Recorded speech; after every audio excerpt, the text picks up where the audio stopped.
So let's get started. पहले तो समझते हैं पैराजम्बल्स होते क्या है। Parajumble refers to a paragraph wherein जहाँ पे सेंटेंस जम्बल्ड होते हैं। फॉर एग्जांपल पैराग्राफ लिया जिसमें 4 सेंटेंस थे स्टूडेंट्स, 4 या 5, मैंने उसको जंबल कर दिया और अब आपको सीक्वेंस बनानी है। क्या सीक्वेंस होगी, CBD रखें, ACBD रखें, इस तरह से आपको बनाना है। तो आपको अरेंज करना है इन अ कोहेरेंट एंड मीनिंगफुल पैराग्राफ। वो मीनिंगफुल भी बनना चाहिए। अभी मीनिंगफुल कैसे बनाएंगे तो आपको कुछ टिप्स पता होने चाहिए कि कैसे इंट्रोडक्टरी कोई सेंटेंस मिल रही है। इंट्रोडक्टरी ऐसे किसी का नाम लिखा और बाकी में सब नाउन प्रोनाउंस फॉर एग्जांपल लिखे। वैसे ये तो ईजियर वन हो जाएगा, बट बहुत सारे हिंट्स हमें गिवन होती है। इससे हमें पता चलता है कि या तो ये सेंटेंस इंट्रोडक्टरी है, कंक्लूसिव है, मतलब फॉर एग्जांपल इसका एंड सेंटेंस अगर कंक्लूसिव है तो कंक्लूजन के इंडिकेटर्स क्या होते हैं, देयरफॉर, हेंस, है ना। मैं लिख देती हूँ आपके लिए इधर पे, देयरफॉर, हेंस, फाइनली, डज, इस तरह के अगर वर्ड्स मुझे मिलते हैं तो जनरली ये एंड में ही सेंटेंस है। या कोई सजेशंस, रिकमेंडेशंस, सॉल्यूशंस, राइट, ये सारी चीज़ें अगर मुझे एंड में मिले तो ये भी चीज़ एंड में ही आएगी। अपने को ध्यान रखना है कि देखो ये सारी जो ट्रिक्स होती हैं ये हमें एक 50% एक्यूरेसी या 50% अबव एक्यूरेसी में हेल्प करती है। पर अगर आपको 100% एक्यूरेसी चाहिए तो आपको काफ़ी सारी प्रैक्टिस करनी होती है to get a very good idea and hang of the question. इसीलिए हम इसमें 100 क्वेश्चन सॉल्व करने वाले हैं सो दैट आपको एक बहुत ही अच्छा आइडिया मिल जाए कैसे क्वेश्चंस करने होते हैं। कोई भी छोटी मोटी मिस्टेक्स होनी है वो इधर ही हो जाएगी और आपको इमीडिएट एक्सप्लेनेशन भी मिल जाएगी। By the way, coming back to the tips, logical sequence या पेयर बनाना सबसे ज़्यादा आसान होता है। कई बार आपको एक ओपनिंग, इंट्रोडक्टरी या कंक्लूसिव स्टेटमेंट नहीं मिल पाता है, बट 4 सेंटेंस में से कौन से 2 एक जैसी बात करें, CD, AB, ये डेफिनेटली आपको मिल जाता है। So let's get started with question number 1 और इसमें हम इम्प्लीमेंट करके देखते हैं हम कैसे सॉल्व करेंगे। स्टेप नंबर 1 स्टूडेंट्स, हमेशा आपको सबसे पहले पूरा पैराग्राफ पढ़ लेना है। 5 सेंटेंस, 6 सेंटेंस जो भी आपको गिवन है वो पहले रीड कर लो और आइडेंटिफाई करो कि हम किस टॉपिक पे बात कर रहे हैं। एक बार आपको टॉपिक समझ आ गया फिर आप देखो कि कोई पेयर बन सकता है क्या। तो अगर हम यहाँ पे रीड करते हैं फॉर एग्जाम्पल फर्स्ट S1, अब यहाँ पे S1 एंड S6 फिक्स्ड है ना, इसको आप चेंज नहीं कर सकते हो। ओके, फिर तो अब हम पेयर पे फोकस करेंगे, right. In the middle of the side of the square sits the chairman of the committee, the most important person in the room. तो यहाँ पे हम एक पर्सन के बारे में बात करें। जब हम नेक्स्ट 4 सेंटेंस रीड करते हैं, for a committee is not just a मियर collection of individual. जब भी कोई सेंटेंस है फॉर से स्टार्ट, देखो अगर फॉर बीच में है, like I am doing this for you, आपके लिए कर रही हूँ, बट फॉर अगर मैं इस तरह से बोल रही हूँ तो यहाँ पे फॉर का मतलब हो जाता है बिकॉज, है ना। बिकॉज वही किसी चीज़ का रीज़न है। तो ये किस चीज़ का रीज़न है वो हमें बाद में देखना पड़ेगा, पर ये इसके बाद तो नहीं आएगा। ऑन हिम, अगर आप बाकी के चारों सेंटेंस भी रीड करो तो कोई पर्सन के बारे में बात नहीं हो रही है एक्सेप्ट चेयरमैन। कोई सेक्रेटरी है, वाइस प्रेसिडेंट, डायरेक्टर, कोई भी, चेयरमैन ही है, तो डेफिनेटली हिम इस चेयरमैन को रेफर होता है, इजंट इट। तो मे बी मेरा पहला सेंटेंस क्यों हो सकता है, while this is happening, this means what is happening, है ना। we have an opportunity to get the feel of this committee, which committee। तो ये भी मेरा पहला सेंटेंस नहीं होगा। ये what is happening मुझे वो पता करना पड़ेगा, वो इसके पहले मैं रखूँगी और फिर मैं ये रखूँगी। So if you read carefully, as the meeting opens as in start, जब मीटिंग स्टार्ट होती है, ही हु द चेयरमैन, है ना, चेयरमैन ही एक पर्सन है और तो किसको ये रेफर कर रहा होगा, ये ही रन्स ब्रिस्कली मतलब धीरे धीरे या क्विकली, वो थोड़ी फॉर्मेलिटीज़ देखता है, किसी फाइल को चेक करना है, कहीं साइन करना है, he goes through a number of formalities, ठीक है। और जब ये हो रहा होता है तो हमें एक फील मिलता है मीटिंग का या कमेटी का कि क्या कमेटी किस टाइप के लोग, कितने एक्सपीरियंस लोग हैं and everything. So SR is clearly a pair, isn't it students, SR is clearly a pair. अब किस किस ऑप्शन में S आ रहे हैं, यहाँ SQ है, यहाँ RS है, यहाँ SQ है, यहाँ SR है। तो मुझे एक तो जो मेरा स्टार्टिंग स्टेटमेंट था वो भी मुझे मिला ही मिला, और जब मैंने बाकी की चीज़ लिखी, दिस किसको रेफर कर रहा है, व्हाट इज़ हैपनिंग। एक और चीज़ मैं आपको बता दी, देखो S6 एंड में है, एक और पेयर आपको यहाँ पे काफ़ी ईजिली मिल जाएगा। अगर हम इसको फर्दर भी रीड करते हैं तो वी गेट वन थिंग। देखो P में क्या लिखा है, for a committee, because a committee is not just a मियर collection of individuals, right. सिर्फ ऐसे नहीं कि इंडिविजुअल्स 4-5 लोग हैं मीटिंग करने आए हैं। और यहाँ पे क्या लिखा है, from the moment its members, तो ये जो इंडिविजुअल्स, मेंबर्स, इसी को रेफर कर रहे हैं। और तो कहीं हम इन बाकी जगह पे हम पूरी कमेटी की बात करें, उसके इंडिविजुअल मेंबर्स के बारे में या जो लोग हैं वो हम कहीं पे बात नहीं कर रहे हैं except P and last sentence. तो पी वैसे भी लास्ट में ही होना है to connect it with S6, isn't it? P तो हमें लास्ट में रखना पड़ेगा। सो लाइक दैट सब चीज़ें देखनी है मुझे, ओपनिंग सेंटेंस भी फिगर आउट करना है, क्लोजिंग भी, कोई एक पेयर भी, और जो भी पहले मिल रहा है। ज़रूरी नहीं कि हर बार मुझे एक फर्स्ट सेंटेंस ही पहले मिले लाइक इन दिस केस, या मुझे हमेशा पेयर ही पहले मिले, एंडिंग सेंटेंस ही पहले मिले। जब एक बार आप पूरा रीड कर लोगे तो आपको कुछ ना कुछ एक आइडिया हिंट मिलेगा, शायद ये ऐसे स्टार्ट होगा, ये दो चीज़ें साथ में होंगी। और फिर आप ऑप्शंस में जाके देखिए, प्रोसेस ऑफ एलिमिनेशन आप अप्लाई करो और देखो कि भाई क्या बेस्ट आंसर या ऑप्शन है। ठीक है, now let's move to next question. A force of gravitation exists between everybody in the universe. तो ग्रेविटेशन तो है हमें पता है, दैट मीन्स, और हर लाइन अगर आप रीड करोगे तो ऑलमोस्ट ग्रेविटेशन के बारे में बात चली रही है। एक बार हम PQRS रीड करने से पहले लास्ट लाइन रीड कर लेते हैं। The greater the mass the greater is the earth's force of attraction on it, we can call this force of attraction gravity. हम इस फोर्स को ग्रेविटी, फोर्स ऑफ अट्रैक्शन बोल सकते हैं या ग्रेविटी बोल सकते हैं। ठीक है, अब PQRS रीड कर लेते हैं। Normally it is very small but when one of the body is a planet like earth the force is consider. तो वैसे तो अगर भाई ग्रेविटी एक छोटे से पत्थर में है तो कोई फर्क नहीं पड़ेगा, पर अर्थ की ग्रेविटी है तो ज़्यादा फर्क, इट इज़ कंसिडर। तो फोर्स जो होता है, खिंचाव जो होता है, वो ज़्यादा कंसिडरेबल होता है फोर्स। ठीक है, इट हैज़ बीन, अगर आप बाकी कोई चारों सेंटेंस में फोकस करो, सिर्फ अर्थ के बारे में इधर पे लिखा हुआ है। So of course will read everything, but PR या RP कुछ तो रिलेटेड है, ये हम देख लेते हैं। आगे रीड करते हैं। It has been investigated by many scientist including Galileo and Newton. What has been investigated, क्या investigate? This gravitational force, which gravitational force depends on the mass of the bodies involve. तो पहले तो हम generally तो Q से start हो, कोई भी चीज़ को पहले आप जनरल बोलते हो कि हम लोग S1 में बोल रहे हैं कि force of gravitation exist between everything and everybody in the universe, और ये काफ़ी सारे साइंटिस्ट ने इन्वेस्टिगेट भी किया है। कैसे इन्वेस्टिगेट किया, अब हम एक्चुअली आगे PR और S6 में बात कर रहे हैं कि भाई मास से कितना फ़र्क पड़ता है, कि ये होता तो हर चीज़ में है, everybody in everything, right. It has been investigated by many scientist, gravitation force depends on the mass of the bodies. Mass of the bodies मतलब अगर कोई बड़ा प्लैनेट है, छोटा पत्थर है या प्लैनेट है, तो ये फोर्स कंसिडरेबल होगा। Everything or near the surface of the earth, जो भी अर्थ के आसपास है वो it will be attracted by the earth, by the mass of the earth towards the earth, right. So इसका मतलब क्या है, S6 इज द कंक्लूजन। ये क्या है कंक्लूजन की, मतलब जितना ज़्यादा मास होगा उतना ही ज़्यादा ग्रेविटी होगी या फोर्स ऑफ अट्रैक्शन होगा, right. That's what, so this is a concluding sentence.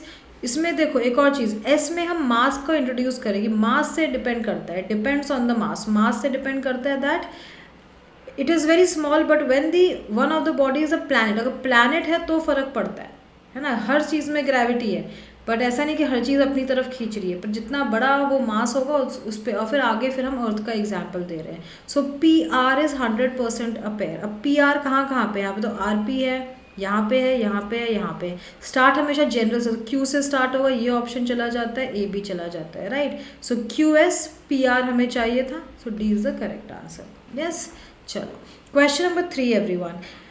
Calcutta unlike other cities kept its trams. Okay, last sentence, the foundation stone was laid in 1972। मतलब फाउंडेशन स्टोन एज इन पहली बार जब ट्रैम्स रखे गए शायद उस चीज़ का, but read कर लेते हैं। एज अ रिजल्ट, अब ये तो नहीं होगा, as a result is not an indicator of a starting sentence or even immediately after S1, right. तो इसको मैं ऐसे लिख लेती हूँ। Their horrendous congestion, congestion as in traffic, कि भाई बहुत ट्रैफिक था शायद इसकी वजह से हुआ। It was going to be the first in South Asia. They run, they किसको रेफर करता है, they run down the centre of the road to ease in the city decided to build an underground ray. तो उन्होंने, ताकि city को थोड़ा ease हो, आराम मिले, तो उन्होंने डिसाइड किया कि भाई हम एक अंडरग्राउंड रेलवे लाइन या ट्रैम टाइप का कुछ निकालेंगे। ठीक है, अब इसको वो कनेक्ट करते हैं। सो जब मैं इस चारों से, यहाँ पे प्लूरल मुझे कुछ भी नहीं दिख रहा है, दे मतलब किसको, पर हाँ यहाँ मिल रहा है कैलकाटा अनलाइक अदर सिटीज़, एक यही चीज़ प्लूरल है इसके पहले।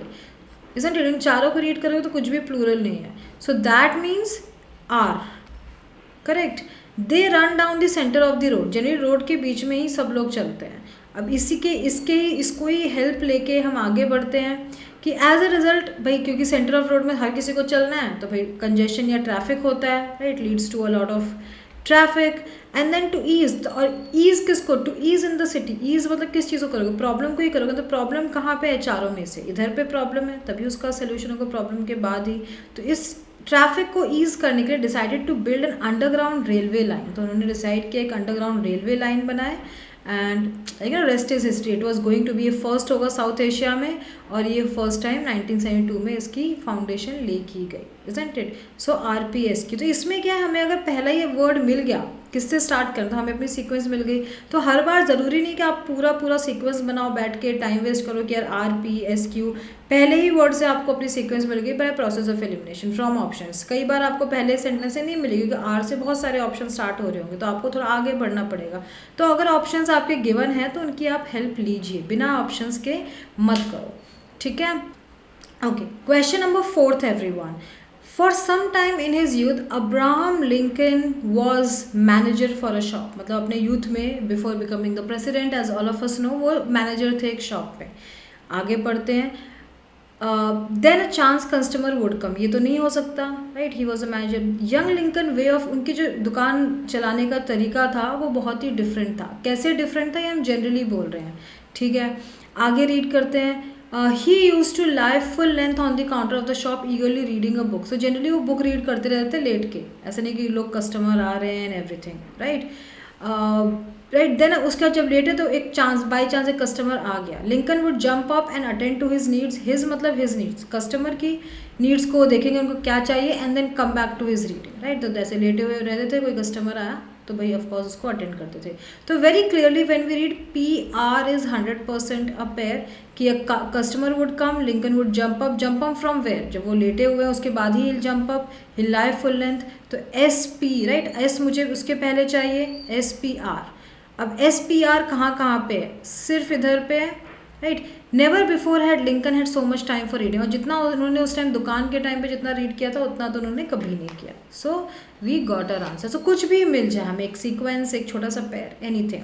Now question number 5 everyone. All the land was covered by the ocean. Last sentence, the God molded the first people out of clay according to his own image and mind. Okay, let's read. अब देखो इन sentences को जब आप read करते हो, all the land was covered by the ocean, ठीक है। इन सब में देखते हैं हमें क्या एक हिंट मिल रहा है, क्या एक पेयर मिल रहा है। The leading god fought the monster, killed it and chopped its body into 2 halves. A terrible monster prevented the gods from separating the land from the water. So right, यहाँ पे हम monster की बात कर रहे हैं। The god made the sky out of the upper part of the body and ornamented it with stars. Okay, upper part as in sky को उन्होंने ऐसे बनाया है। And the god created the earth from the lower part, ये upper part, and then this is lower part, grew plants on it and populated it with animals. Fine. So very clearly एक चीज़ तो बहुत clear है, RS is a pair, है ना। वैसे ही रहेंगी, sky is made of the upper part and earth is the lower part. हम upper lower ऐसी ही बात करते हैं, RS।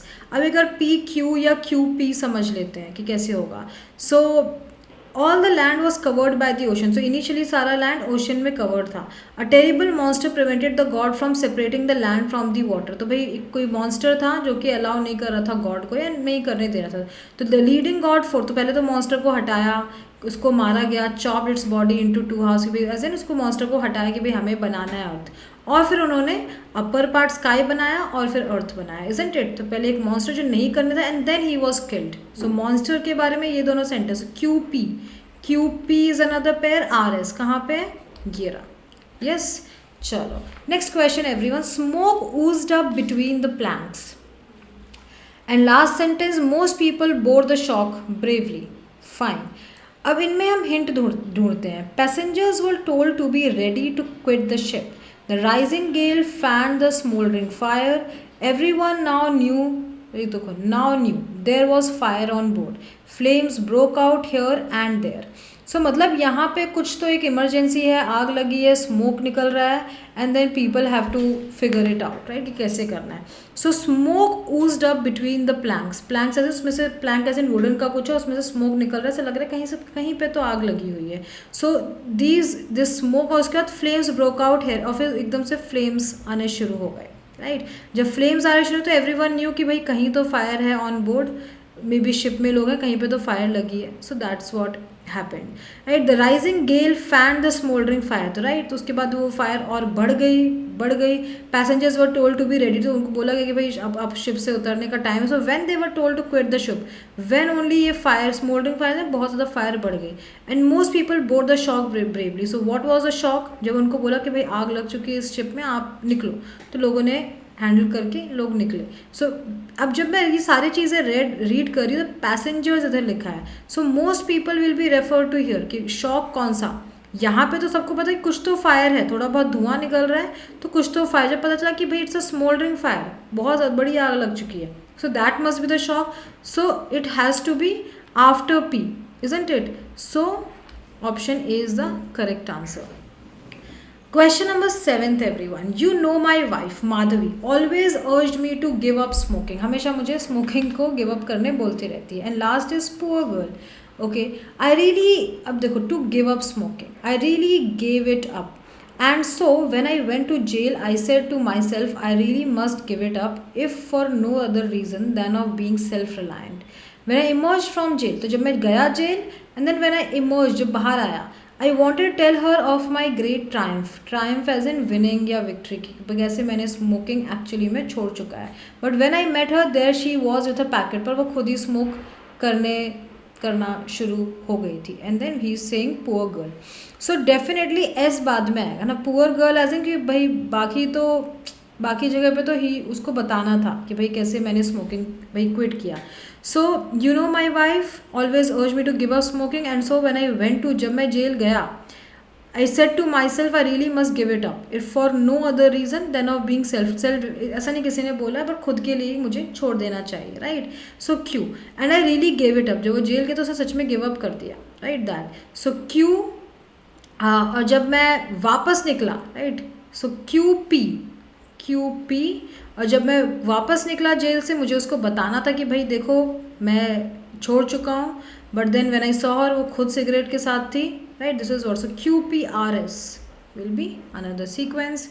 Next question everyone. When a satellite is launch, the rocket begins by going slowly upwards through the air. However the higher it goes the less air it meets. जितना ज़्यादा higher जाता है उतनी ही लेस एयर वो, fine. अब देखो इनमें कुछ, again, for the atmosphere becomes thinner. अभी मैंने आपको बताया for here means because,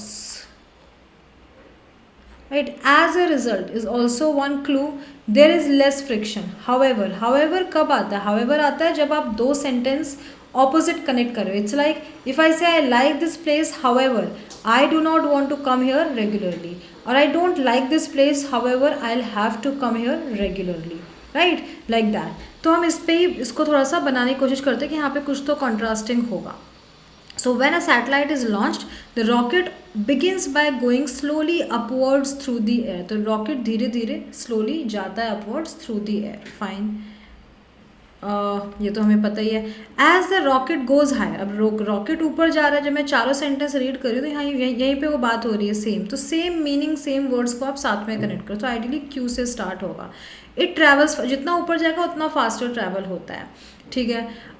but जितना हायर जाएगा, लेस एयर, पर एयर कम होती चली जाती है, right. So the travel it fast, ये ज़्यादा है, ये कम है, तो ये कॉन्ट्रास्ट हुआ एक तरीके का QP, right. So let's read further. For the atmosphere, क्यों कम होता है? बिकॉज एटमॉस्फेयर थिनर हो जाता है. तो वेरी क्लियरली ये इसका रीज़न है, क्योंकि एयर कम है. तो PR है ना, PR is a sequence. Q, and as a result there is less friction. Friction as an कोई चीज़ टकरा नहीं रही, कुछ नहीं है, एटमॉस्फेयर थिनर है, पत्थर वत्थर हवा कुछ भी नहीं है. Consequently rocket still does not become too hot. इसलिए रॉकेट ना हॉट नहीं होता, वो आगे बढ़ता रहता है. सो हमें क्लियरली सीक्वेंस मिल चुकी है कि जैसे जाता रहता है QPR, राइट. QPR कहाँ पे है? इधर पे. सो option A is the correct answer. Question number 9th everyone. A father having offered to take the baby out in a पर एम्बुलेटर। पर एम्बुलेटर मतलब एक छोटा सा जिसमें बेबी को बिठा के हम घुमाते हैं, लाइक पार्क वगैरह में आपने देखा होगा that. So was tempted by the sunny morning to slip into a pub for a glass of beer. तो फादर पे छोटे से बेबी लेके उसमें जो वो एक कैरेज जैसा है पर एम्बुलेटर होता है उसमें लेके घूम रहा है, उसको लगा चलो अभी एक पब में थोड़ा एक glass of beer I will have, right that. Last sentence read करते हैं, she waited for him anticipating the white face and quivering lips which would soon appear with the news that the baby had been stolen. मतलब baby कहीं बीच में वो बाहर गया तो कहीं पे तो गुम हो गया है, राइट। अब PQRS को हम थोड़ा सा कनेक्ट करते हैं।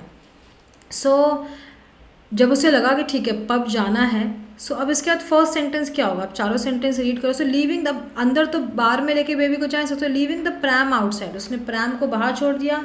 ही disappeared inside the bar, right, अब वो बार में अंदर चला गया। देन व्हाट हैपेंड, थोड़े टाइम के बाद में उसकी wife came by, where to her horror she discovered her sleep. जब उसको लगा कि अरे भाई मेरा बच्चा तो रोड पे ऐसे ही सो रहा है, एक प्रैम में पड़ा हुआ है, राइट। तो वो उस प्रैम को लेके चली गई घर पे, एंड उसके हस्बैंड के बिहेवियर पर उसको बहुत गुस्सा है। शी डिड टीच, उसको लगा I teach him a lesson. She waited for him anticipating the white face and quivering lips which would soon appear with the news that the baby, और उसने वेट किया कि चलो उसको बताऊंगी देख बेबी कहाँ गया, तुमने घूम कर दिया, राइट। तो जब उसने बाहर छोड़ा तो किसने उसको लाइक पाया, who found it, his wife came by two find discovered her baby sleeping. तो जब उसने छोड़ा तभी ना, ही प्रैम आउटसाइड। सो SR से अगर स्टार्ट होगा तो हमको अपना आंसर मिल चुका है। तो जब भी स्टोरी कोई गिवन है तो इट्स क्वाइट ईजी स्टोरी, तब फिर इतना डिफिकल्ट नहीं है। Question number 10, the city is almost a slum and stinks most of the time. यहाँ पे किसी सिटी की बात कर रहे हैं, दैट्स द मेन सब्जेक्ट, ठीक है। But some visitors came away with the unforgettable sight of young labours scantily clad. Scantily clad मतलब कम कपड़े पहने हुए थे, right that. Scantily clad means wearing less clothes, तो मे बी राइट ठंडी थी, उनको ज़्यादा स्वेटर वगैरह ज़्यादा पहनना था, उस तरह के नहीं थे, स्कैंटिली क्लैड हम वैसे बोलते हैं। So the slush on the road did not deter, deter as in stop them. पहले तो सारे वर्ड्स हमें पता होने चाहिए। The occasional slips and falls were considered a small price to pay for the trip. They were excited, fascinated by the sight of fresh snow on the roads. Even so, it looked beautiful to tourists of various categories. ठीक है, it looked means it refers to what? They were excited. Who were excited? Isn't it? Deter them. Who them? So city is almost a slum and stinks most of the time. Right? यहाँ पे तो them कोई लोग है नहीं S1 में, तो ये जो लोग हैं, ये जो भी सेंटेंस है, ये किसको रेफर कर रहा है? So if you read sentence है S, even so it looked, what looked beautiful to tourist of various countries, कि भाई इतना स्लम था फिर भी ये बहुत ब्यूटीफुल लगता था। इट मतलब सिटी को ही रेफर कर रहा है ये। सो मे बी S1 के बाद में S हो सकता है, right. Now the slush on the road did not also tourist, देखो यहाँ पे लोग भी हैं, देम, जिसके बारे में हम हर सेंटेंस में देम दे बोल रहे हैं, कौन है? तो टूरिस्ट यहाँ पे ये भी, तो S has to be actually first sentence. The slush on the road did not deter, the slush ऐसे गटर वगैरह या जो भी होता था वो लोगों को स्टॉप नहीं करता था वहाँ आने से, घूमने से, रहने से, देखने से जगह को, शायद बहुत अच्छी जगह थी बाकी की। जो कई लोग गिरते थे, स्लिप होते थे, गिर जाते थे ना, कि बस गटर है, ऐसे पानी फैला हुआ घूम रहा है, लाइक दैट, वो considered a small price to pay for that. उनको लगता है ये तो छोटी मोटी चीज़ है, the place is really beautiful and they were excited fascinated by the sight of fresh snow on the roads. उनको स्नो देख के बहुत मज़ा आता था, भले ही वो थोड़ा स्लिप हो जाए एंड एवरीथिंग। सो ये they them refers to tourist. तो मुझे तो एक तो एस से स्टार्ट करना पड़ेगा, एस से अगर स्टार्ट करना पड़ेगा तो ऑप्शन से तो मुझे वैसे ही आंसर मिल जा रहा है। लेट्स से दो ऑप्शन एस से स्टार्ट होते तो भी PQ is one pair everyone. कैसे? The slush on the road did not, slush as in कि भाई जो भी पड़ा हुआ है रोड पे वो उनको नहीं स्टॉप करता था, इवन दो स्लिप हो जाते थे। They thought a small price to pay for the trip. सो क्या क्या प्रॉब्लम, दोनों में प्रॉब्लम्स लिखी उस सिटी की, क्या क्या प्रॉब्लम्स थी, फिर भी उन सब चीज़ों को, ये दोनों चीज़ों को चला लेते थे 1 and 2 because they wanted to see the fresh snow on the roads, right. But some visitors came away with the unforgettable sight of young labourers कैंटरबर्ग। उनको लगता है वहाँ के लेबर्स तो इतनी ठंडी है, उनके पास इनफ कपड़े, इनफ जैकेट्स भी नहीं है, तो कुछ लोग बेचारे विजिटर्स ये भी बोलते थे, राइट। तो ये तो ऑफकोर्स एंड में ही आना है। So clearly D is a correct answer. Next question, Venice is a strange and beautiful city in the north of Italy. Okay, Venice के बारे में हम इधर पे बात कर रहे हैं। Last sentence, this is because Venice has no streets, because ये क्यों वेनिस के कोई स्ट्रीट्स नहीं है, जल्दी से रीड कर लेते हैं. In the city there are no motor cars, no horses, no buses, कोई बसेस नहीं है. क्यों नहीं है बसेस? मे बी क्योंकि उसमें कोई स्ट्रीट्स नहीं है. तो ये शायद एक रीज़न हो सकता है Q at the end. It is not an island but 117 actually island से वेनिस बना है. There about 400 old stone bridge joining the island of Venice. तो क्लियरली आई थिंक क्यू ही लास्ट सेंटेंस होगा, है ना. क्यों? क्योंकि स्ट्रीट्स ही नहीं है तो भाई हॉर्स बसेस किस पे जाएंगी, मोटर कार्स किस पे जाएंगी. तो अब इस पे हिंट लेके एक बार SRPQ रीड कर लेते हैं. It is not in it refers to what? Venice only. It is not an island but 117 islands, की एक आइलैंड नहीं है, 117 आइलैंड मिलके वेनिस बन रहा है. एंड दी स्मॉल आइलैंड, देखो दी स्मॉल, किसी और सेंटेंस में आइलैंड्स की बात कर रहे हैं? नहीं कर रहे हैं. तो again SR is clearly a pair. The small islands are near one, एक दूसरे के पास है तो आप घूम सकते हो, right. And there about 400 old stone bridges joining the, मतलब इतने ब्रिजेस हैं जो इनको ज्वाइन करते हैं, पर कोई मोटर कार या बस आपको नहीं दिखेगी क्योंकि यहाँ पे स्ट्रीट्स नहीं, बस ब्रिज के थ्रू आप एक जगह से दूसरी जगह पे जा सकते हो, लाइक दैट. सो हमें एक सेंटेंस, एक क्यू कहाँ पे आना था? एंड में. एक क्लोजिंग कंक्लूडिंग सेंटेंस की वजह से ये आंसर मिल गया, है ना, इन this case. Question number 12 everyone. चलो 12 पे फोकस करते हैं. ओके हाँ देखो, थोड़ी सी help before we read. Option से लो. दो यहाँ पे दो ऑप्शन S से शुरू हो रहे हैं, दो ऑप्शन P से शुरू हो रहे हैं. The hound of Baskervilles was feared by the people of the area. Some people spoke of seeing a huge shadowy form, a hound midnight on the moor. Hound as in animal की बात करें, wolf, similar to wolf, right.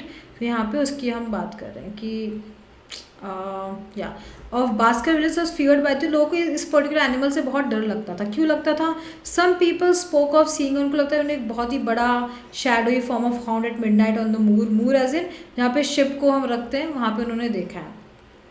But they, ये आपका another hint है. But they spoke of it in tones of horror. पर हमेशा वो डर से ही इस चीज़ को बोलते थे, मतलब बहुत खुश होकर एक्साइटमेंट के साथ नहीं बोलते थे कि अरे हमने तो कल वुल्फ देखा है ऐसा.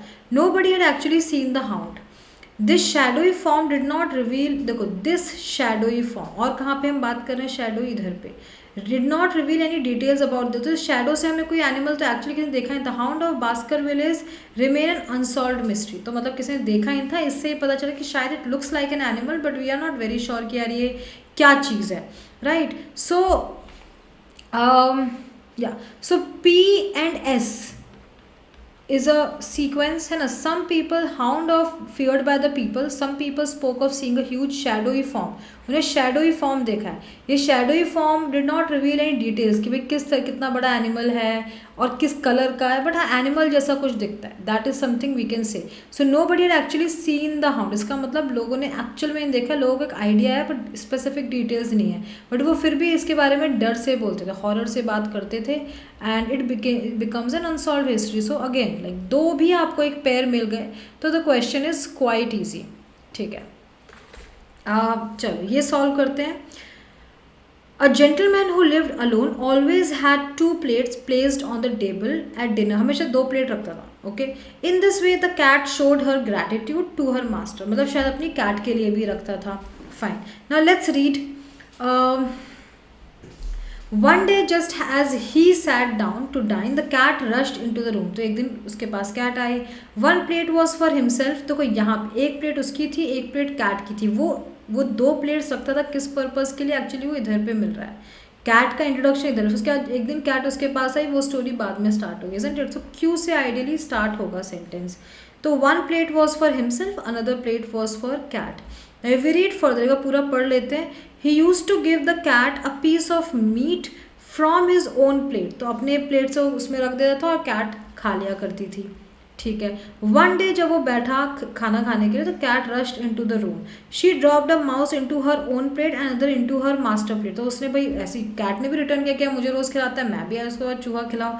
इन this way the cat showed her gratitude to her master. Gratitude as in thankfulness कि भाई ये मुझे खिला रहा है तो मैं भी इसे. तो थैंकफुलनेस मीन्स जब when she dropped a mouse into, जब उसका भाई मालिक उसे दे रहा है डेली थोड़ा सा मीट, तो उसने ये भी दिया. तो आर एंड में आना है, QS इज 1 पेयर, और आर तो फॉर श्योर एंड में आना है. आर किस में? एंड में. इधर यहाँ पे QS है, ठीक है. सो पूरी सीक्वेंस आपको शॉर्ट पता होनी ज़रूरी नहीं है, अगर आपको मिल जाता है तो ग्रेट, नहीं मिलता है तो भी it's okay, what ever you can get in 1 minute. आपको इस तरह के क्वेश्चन 1 मिनट में सॉल्व करना है स्टूडेंट्स। इस तरह के क्वेश्चन बहुत कॉमन होते हैं CUET, I would say CMAT, banking exam, SSC, जिनमें कि स्पीड भी चेक होती है कि कौन ज़्यादा क्वेश्चन सही से सही कर सकता है, वो नहीं, मैक्सिमम क्वेश्चन भी अटेम्प्ट कर सकता है। इसलिए इसमें एक स्टोरी तरीके की होती है, आपको 1 मिनट में अगर आप सॉल्व कर सकते तभी ये क्वेश्चंस का मतलब है, वरना विथ प्रैक्टिस ऐसा नहीं कि ये हार्ड लगेंगे आपको, ये ईजी लगने वाले हैं, बट क्या आप इनको 1 मिनट में सही कर सकते हो? Ultimately that's the game. Okay, next question everyone. Ends eat worms, centipedes and spiders. Some jump and some give out a pungent repellent substance. Pungent means bad smelling, right? Bad smell or strong smell. ठीक है. They are usually much quicker than the ant itself. Nevertheless is like however. कि दो contrasting sentence को आप connect कर रहे हो. Besides they have an extraordinary number of ways of escaping. They also eat larva and insect adults. तो यहाँ पे ठीक है, and eats worms, centipede, spider. They also, अभी यहाँ पे ईटिंग की बात चल रही है, they also eat larva, insect adult such as flies, moths and spring tails. ये दोनों थोड़े सेम टाइप के हैं, isn't it? सो मैं S से ही स्टार्ट करूँगी. S1 के बाद में S आएगा. ये सभी S से ही स्टार्ट हो रहे हैं. ठीक है, तो अब क्या कर सकते हैं? Nevertheless these animals do not make easy game. पर एंड्स के लिए ऐसे ईजी नहीं होता है for ants, right? Why so? क्यों ईजी नहीं होता है? Besides they have an extraordinary number of ways of escaping, right? कैसे एस्केप करते हैं? They are usually much quicker than the ant itself. तो they don't make easy for ants, क्योंकि वो जल्दी भाग सकते हैं एंड से. Some jump, how they have ways of escaping. Some jump, some give out smell, कि भाई उस तरह से वो ईजी नहीं बनाते एंड्स के लिए. सो एंड्स ईट वॉर्म्स, सेंटीपीड, स्पाइडर्स. पर जितने भी एनिमल्स हैं इतने आसान नहीं होते एंड को पकड़ने के लिए. क्यों आसान नहीं होते? उसका रीज़न है कि वो एस्केप फास्ट कर लेते हैं. They are much quicker than the ant itself, right? So why they are not easy, पहले मैं क्यू फॉर एग्जाम्पल अगर बोल रही हूँ, वाई दे आर नॉट, फिर मैं पी बोलूँगी, फिर मैं आर बोलूँगी, राइट? Like that. एस से स्टार्ट होगा. सो SQPR कहाँ है? इधर पे है कि दे ईट, दे ईट. पर खाना इतना आसान नहीं है एंड को ये सारी चीज़ें, क्योंकि वो फास्टर हैं, एस्केप जल्दी कर लेते हैं, जंप कर लेते हैं. All these things I will say. Okay, so let's start with question number 15.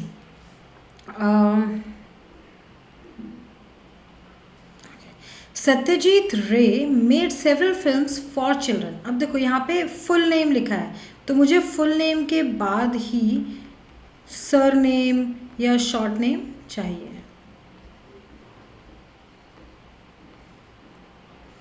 ठीक है, ठीक है. वो कहाँ पे लिखा है? इधर पे लिखा है.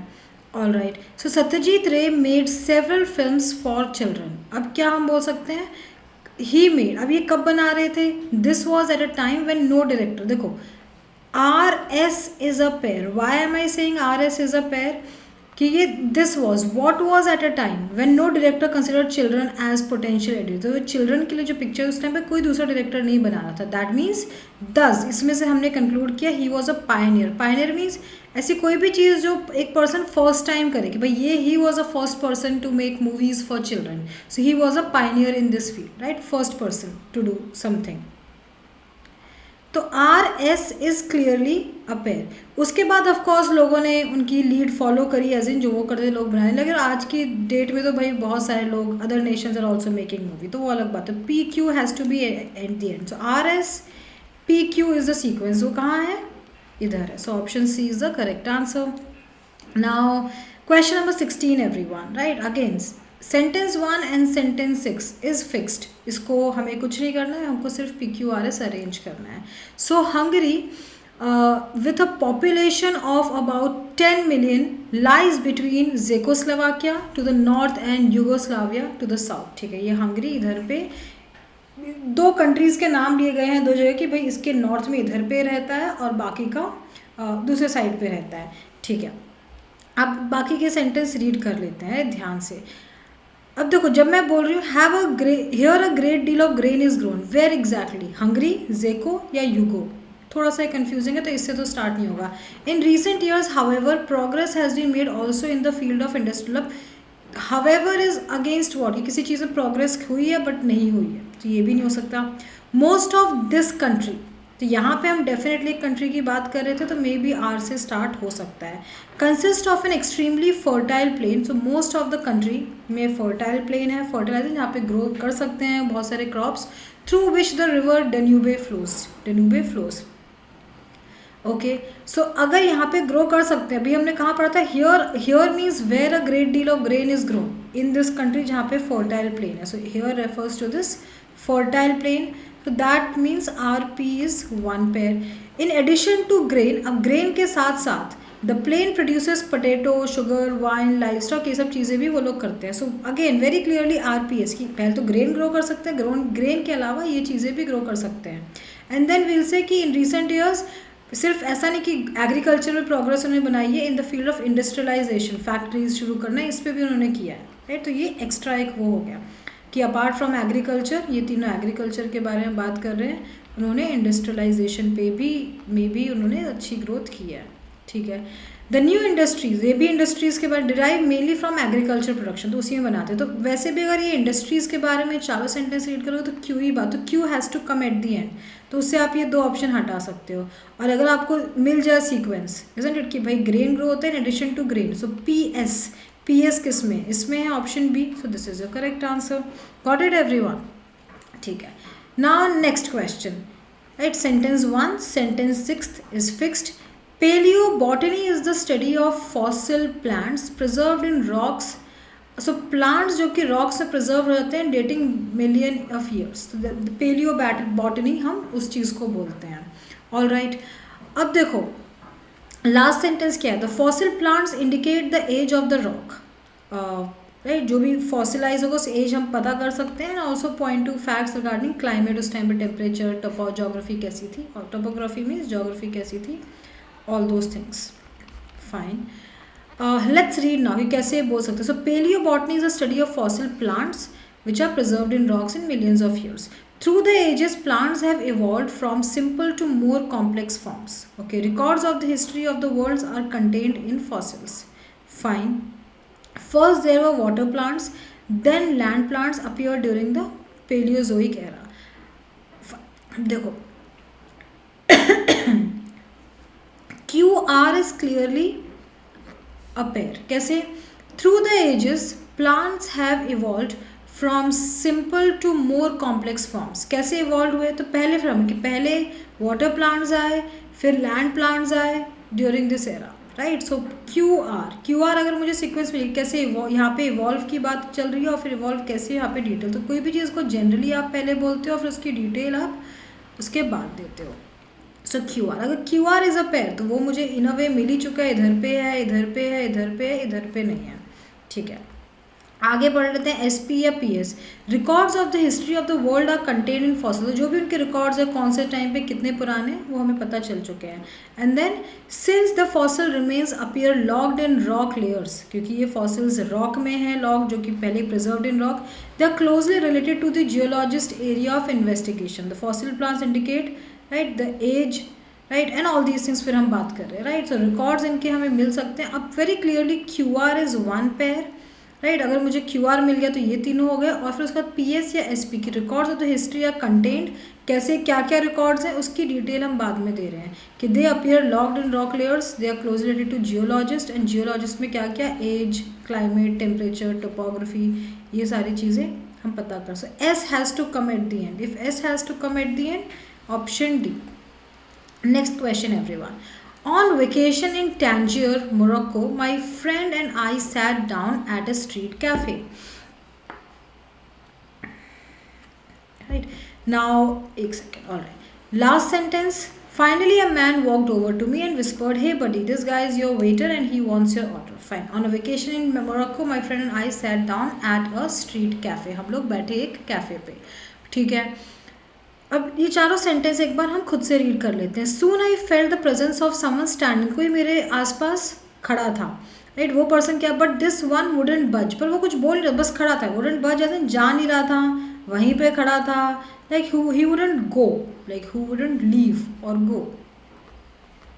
So if he would not leave Then at one point he bent over with a big smile showing me a single gold tooth and dingy. थोड़ा स्माइल उसने किया झुक के, इसको लगा भाई ये कौन आदमी है.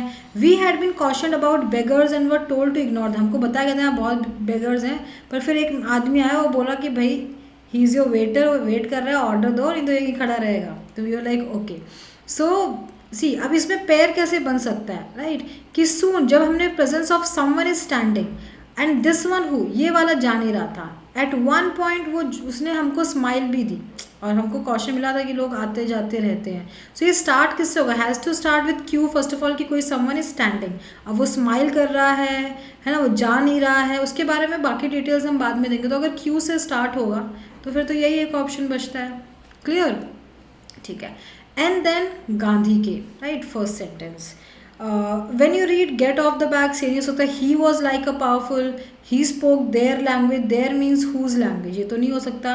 he didn't descend from the top, he seemed to emerge from the masses of India. कैसे नहीं टॉप से हुआ है बट इंडिया के masses ने उनको ऊपर चढ़ाया है, उनको इतना लाइक अप्रिशिएट किया. दैट सो आर या एस से शुरू होगा, isn't it?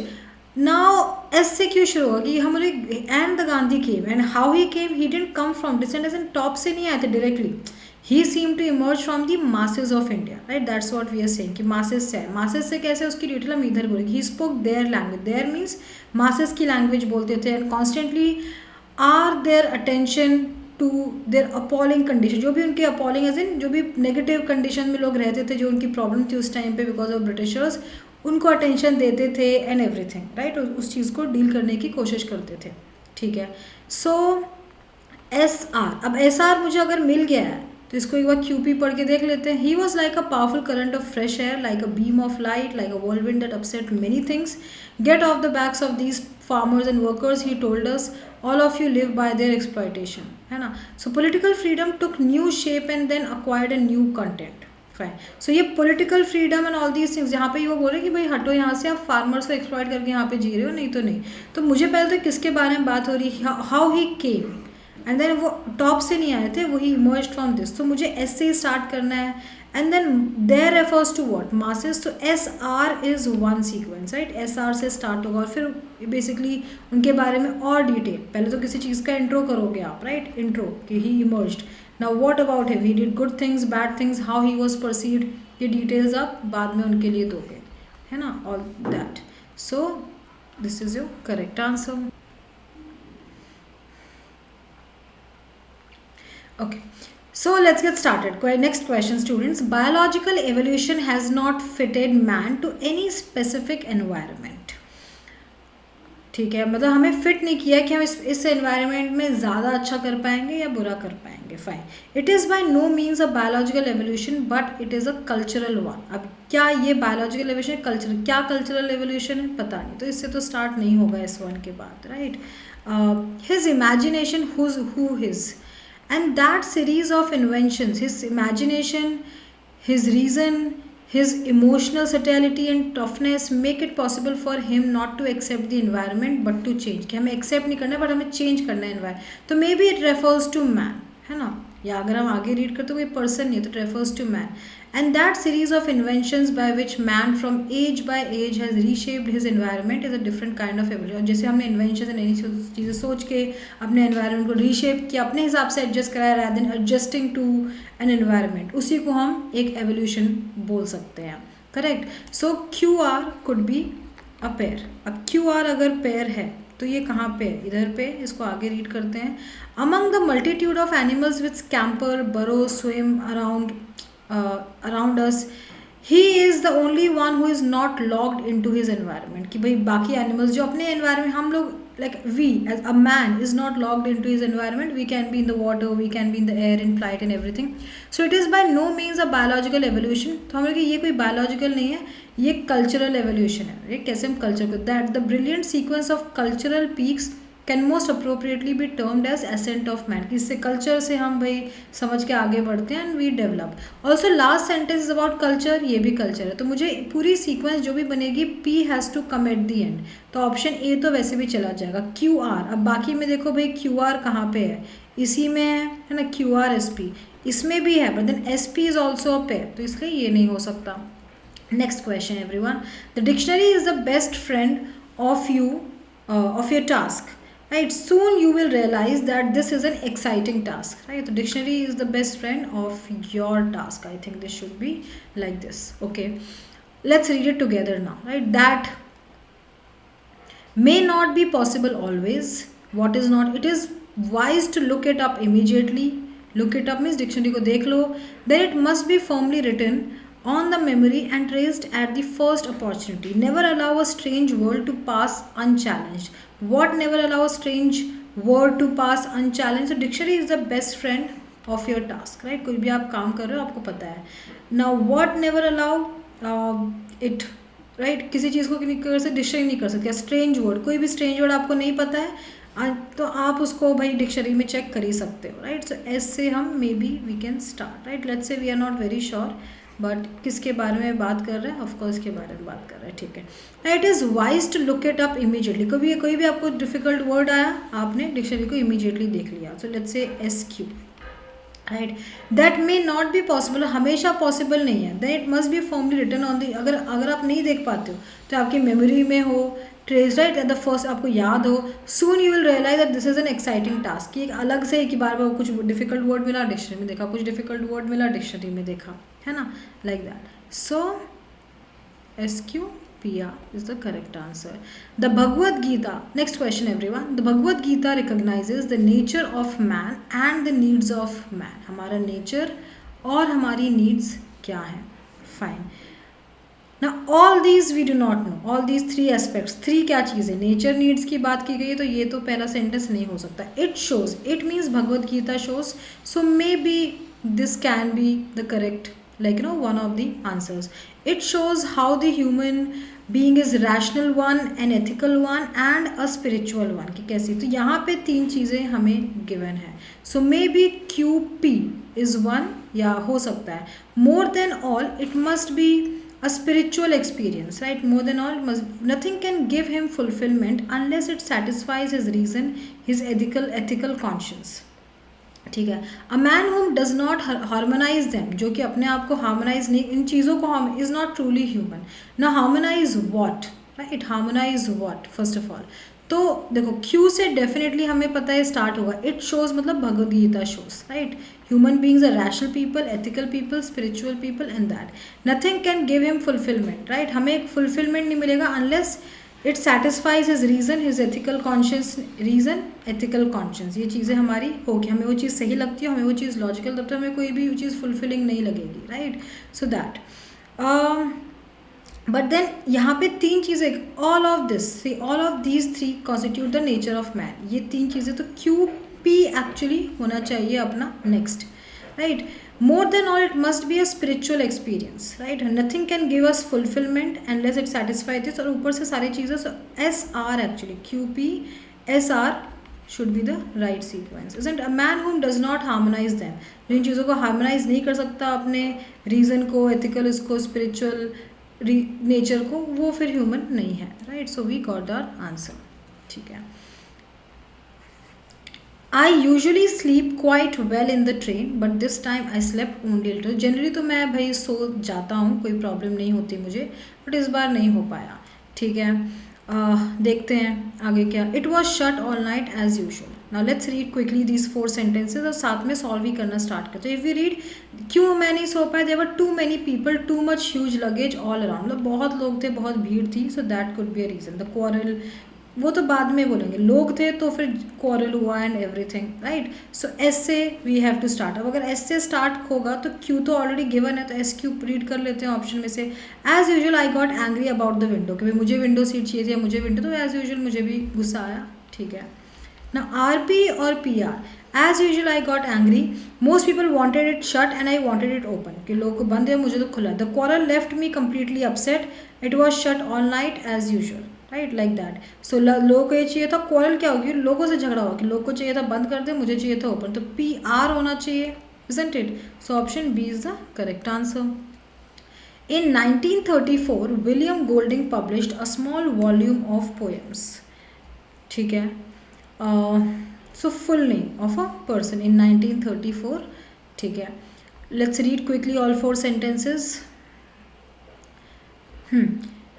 In 1939, like after 4-5 years, he married who? William Goldings, and started teaching at Bishop Wordsworth School in Salisbury. इसमें ऑप्शंस नहीं है स्टूडेंट्स, जानबूझ के मैं नहीं रखे हैं, तो आप सीक्वेंस मुझे बताओ कि क्या होगी आपके हिसाब से फॉर दिस क्वेश्चन.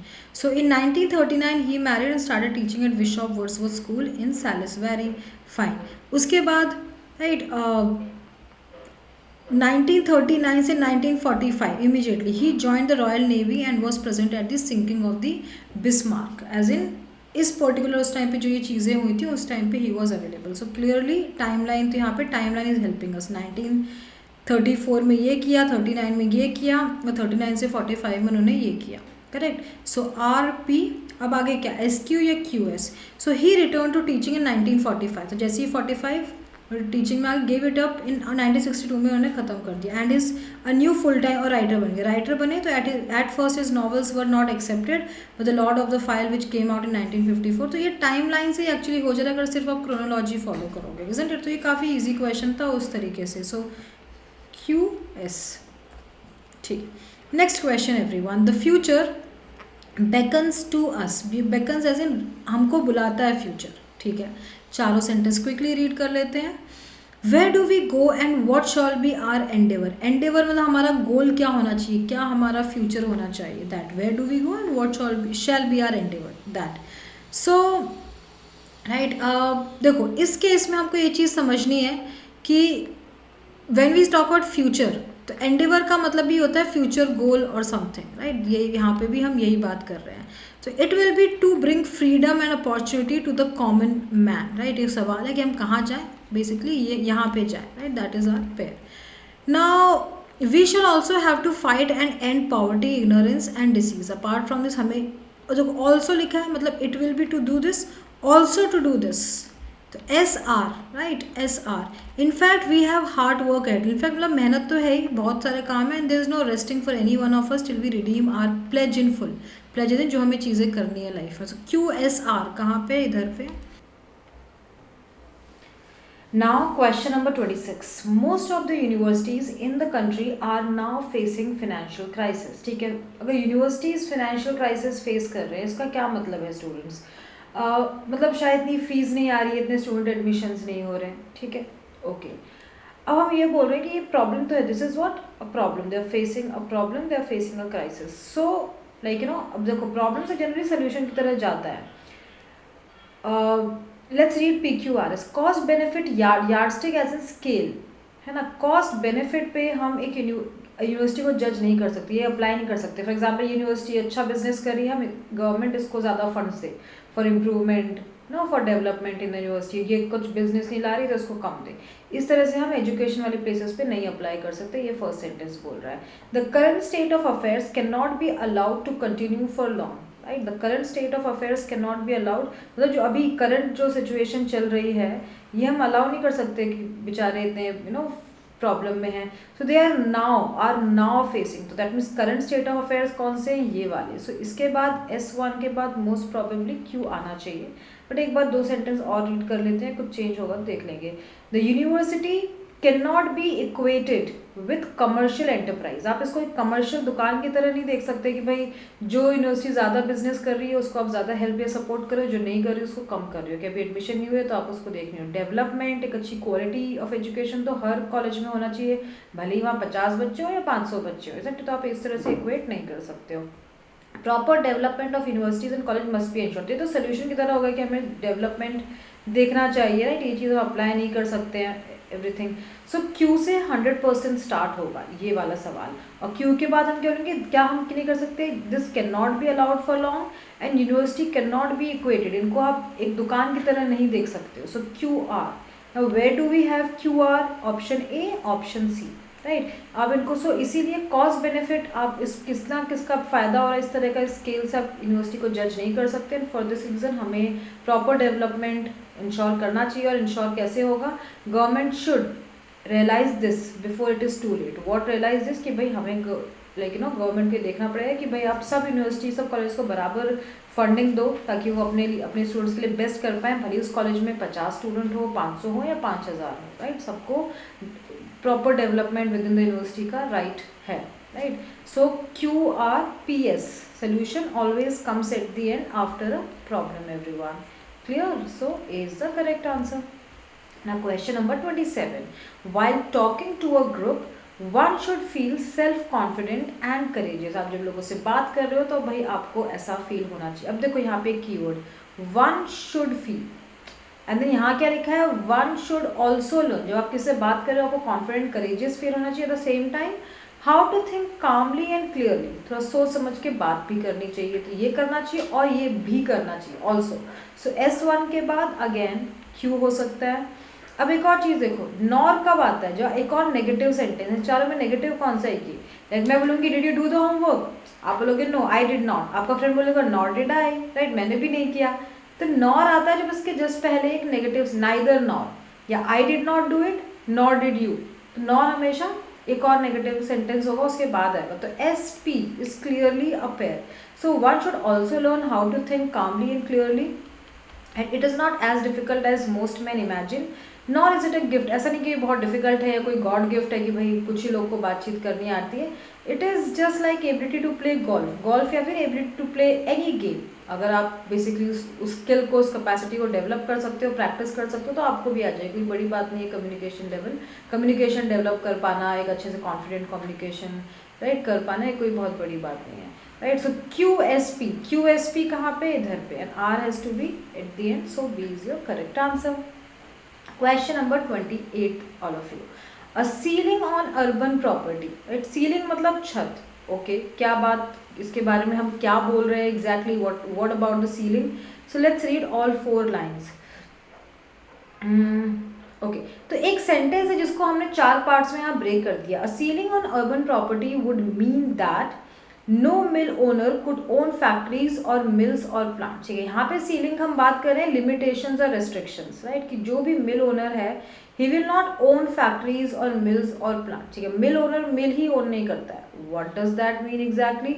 मतलब no press magnet could own printing press. जो प्रेस का जो बहुत बड़ा बिजनेस पर जैसे पूरी let's say Times of India या द हिंदू, ये लोग जो मैग्नेट बिजनेस पीपल जो फाउंडर्स हैं वही प्रिंटिंग प्रेस ओन नहीं कर सकते. And mass circulation papers as in कौन मास सर्कुलेट के पेपर्स को प्रिंटिंग प्रेस वाले ही करेंगे. तो SQ is clearly a pair.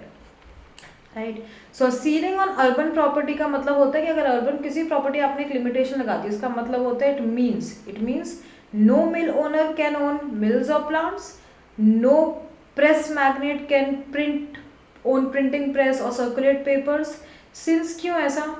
Since their value would exceed the ceiling fixed by the government, right? क्योंकि उनकी वैल्यू बढ़ सकती है, ज़्यादा महंगा कर सकते हैं एवरीथिंग, इसलिए एक पर्टिकुलर रिस्ट्रिक्शन रखने पड़ते हैं. ये ना हो कि भाई 10 रुपये का न्यूज़ होकर 50 में बेच रहा है, 100 में बेच रहा है, ये सारी चीज़ें, इसलिए दैट्स द रीज़न. ओके, तो इसलिए सीलिंग शुड बी फिक्स कि भाई ये आपकी लिमिट है, बाकी इतना आपको टैक्स देना है, इस पर हमारा इतना हक है. गवर्नमेंट भी इसमें लेकिन अपने रूल्स रेगुलेशंस डालेगी या अपने साथ डिसीजन लेगी, अकेले आप नहीं लोगे. राइट, सो हम कैसे स्टार्ट करेंगे इसमें RPSQ कहाँ पे? Option B.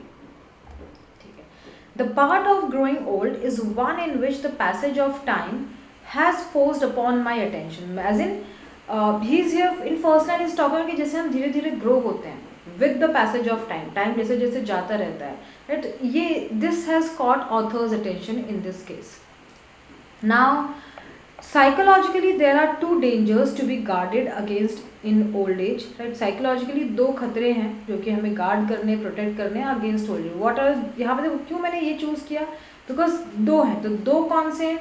एक ये और दूसरा ये. राइट, तो वन ऑफ दीज इज पहला one of these is undue absorption in the past, कि आप पास्ट के बारे में बहुत ज़्यादा सोचते रहते हो. तो पहले तो ये. दूसरा क्या है? It does not do to live in memories. अब कोई फ़ायदा नहीं आपको मेमोरीज पास्ट में रहना. In regrets for the good old days और in sadness about friend who are dead. So absorption in the past मतलब जो चीज़ें हो चुकी हैं, पुरानी memories, good old days, that is the hint, और the friends who are dead. लेकिन बूढ़े एज में हो तो आपके ऑफकोर्स बहुत सारे फ्रेंड्स जा चुके होंगे. Right, that. सो एक तो वो. राइट, सो RPS कहाँ पे? ये मिल ही गया हमें ऑलरेडी. क्यों रीड कर लेते हैं. One's thought must be directed to the future and to things about which there is something to be, कि अब जो भी टाइम है हमारे पास फ्यूचर में, उसमें हम क्या कर सकते हैं, कैसे शांति से रह सकते हैं, right, all those thing. So this is not always easy. One's own past is gradually increasing weight, but of course past is more, future is less. तो उसका ज़्यादा वेट होता है, तो ये आसान नहीं होता है, बोलना आसान है, करना मुश्किल है, बिकॉज राइट. तो ये सजेशन है, बट देन ऑफ कोर्स अब implementing this suggestion is not easy, right. तो बाकी की चीज़ें ईजी नहीं, बाकी तो ईजी है, दुख में रहना, पास्ट में, ऐसे लोग मोस्ट लोग करते हैं, बट करना ये चाहिए और ये करना आसान नहीं है, ये हम ये बोल रहे हैं, isn't it? So Q has to be at the end. So ऐसे भी हम इसको सॉल्व कर सकते थे. Question number 30. I keep on flapping my big ears all day. Right? Flapping as in elephant के कैसे होते हैं, तो it flaps its ears. Right? अगर बड़े कान होते हैं किसी भी animal के, so it flap its ears. So flapping my big ears all day. ठीक है, तो भाई fine. Last sentence क्या? Am I not a smart intelligent elephant? Maybe it's talking about elephant only. PQRS एक बार students पढ़ लेते हैं. So but children wonder why I flap them so. पर मैं इनको क्यों flap करता हूँ, right? मैं तो I keep on flapping, but children wonder कि why do I keep flapping them? They also fear that I'll flip them all away. मैं उनको ऐसे like सूंड से या पैर से ऐसे फेंक दूंगा उठा के, something like that. So they means who? When you read कोई plural नहीं है, तो ये children को ही refer कर रहा है. So QP is one sequence, right? I flap, they wonder why do I flap them so. I flap them so to make sure they are safely there on either side. मुझे बस पता होना चाहिए कि हाँ मेरे कान है ना, मतलब I have my big ears, right, and I know, right, but I know what I'm doing. I flap them so because मुझे पता होना चाहिए. And then like last में he's asking कि भाई क्या मैं see I'm such a smart and intelligent elephant, isn't it? So Q P से सबसे पहले तो होगा Q and P. Now RS or SR, this is something we have to figure out. So it should be SR. क्यों? कि they also fear कि वो why flap them so, मैं ऐसा क्यों करता हूँ. तो मैं बोलूँगी मुझे पता मैं क्यों करता हूँ. क्या जवाब है उसका? आंसर. पहले सवाल आप बोलोगे I know why I'm doing this, and then I'll tell you I do this because I flap them so as in because, right? So R is the answer. So R has to come at the end. Question number 31. Once King Shantanu met a young and beautiful fisher girl. Last sentence. Devrata the king's son asked him the reason of his sadness. ठीक है, उसको पूछा. Fine. अब आप बाकी के sentence की king Shantanu met this young girl fisher girl. Fine. Now देखो जब मैं ये सेंटेंस रीड कर रही हूँ, the king he, right, he fell with the fisher girl. यहीं पे हम बात कर रहे हैं. He fell in love with the fisher girl. He went to the fisherman and asked him for her hand in asked him for her, I think, yeah, for her hand. Yes, misprint, sorry students. For her hand in marriage, right? उसके हाथ मांगने गया. तो जब when he realized he is in love, उसके बाद ही जाएगा हाथ मांगने, right? उसके भी fisherman इधर पे इंट्रोड्यूस हुआ है. So RP again. The fisherman agreed to it on one condition that the son of his daughter should be heir to the throne of his Hastinapur. तो जो भी उनका बच्चे का जो भी पहला बच्चा होगा, सन होगा, वो राजा बनेगा. The king was extremely sad, returned to his place. Right? Devrata the king's son asked him the reason of his sadness. उसने पूछा कि भाई क्या हुआ, like you know more like that. तो उसने एक कंडीशन रखी कि भाई मेरा जो बेटी का फर्स्ट सन होगा, he will become the king and not your other son, like you know, yeah, anyone else that. So that made him upset. So Q has to be RP से start होगा, Q से end होगा, तो option B. ठीक है. Question number 32 everyone. Religion is not a matter of mere dogmatic conformity. Dogmatic means as in fixed opinions होना. If I say this person is dogmatic, मतलब इसके fixed opinion, rigid type के लोग, for example, तो ऐसा नहीं कि हम एक फिक्स्ड ओपिनियंस में अग्री करते हैं कि हाँ यार ऐसा ऐसा होता है, जो भी हमारे रिलीजन में बताता है. रिलीजन ये नहीं होता. It's not a matter of मियर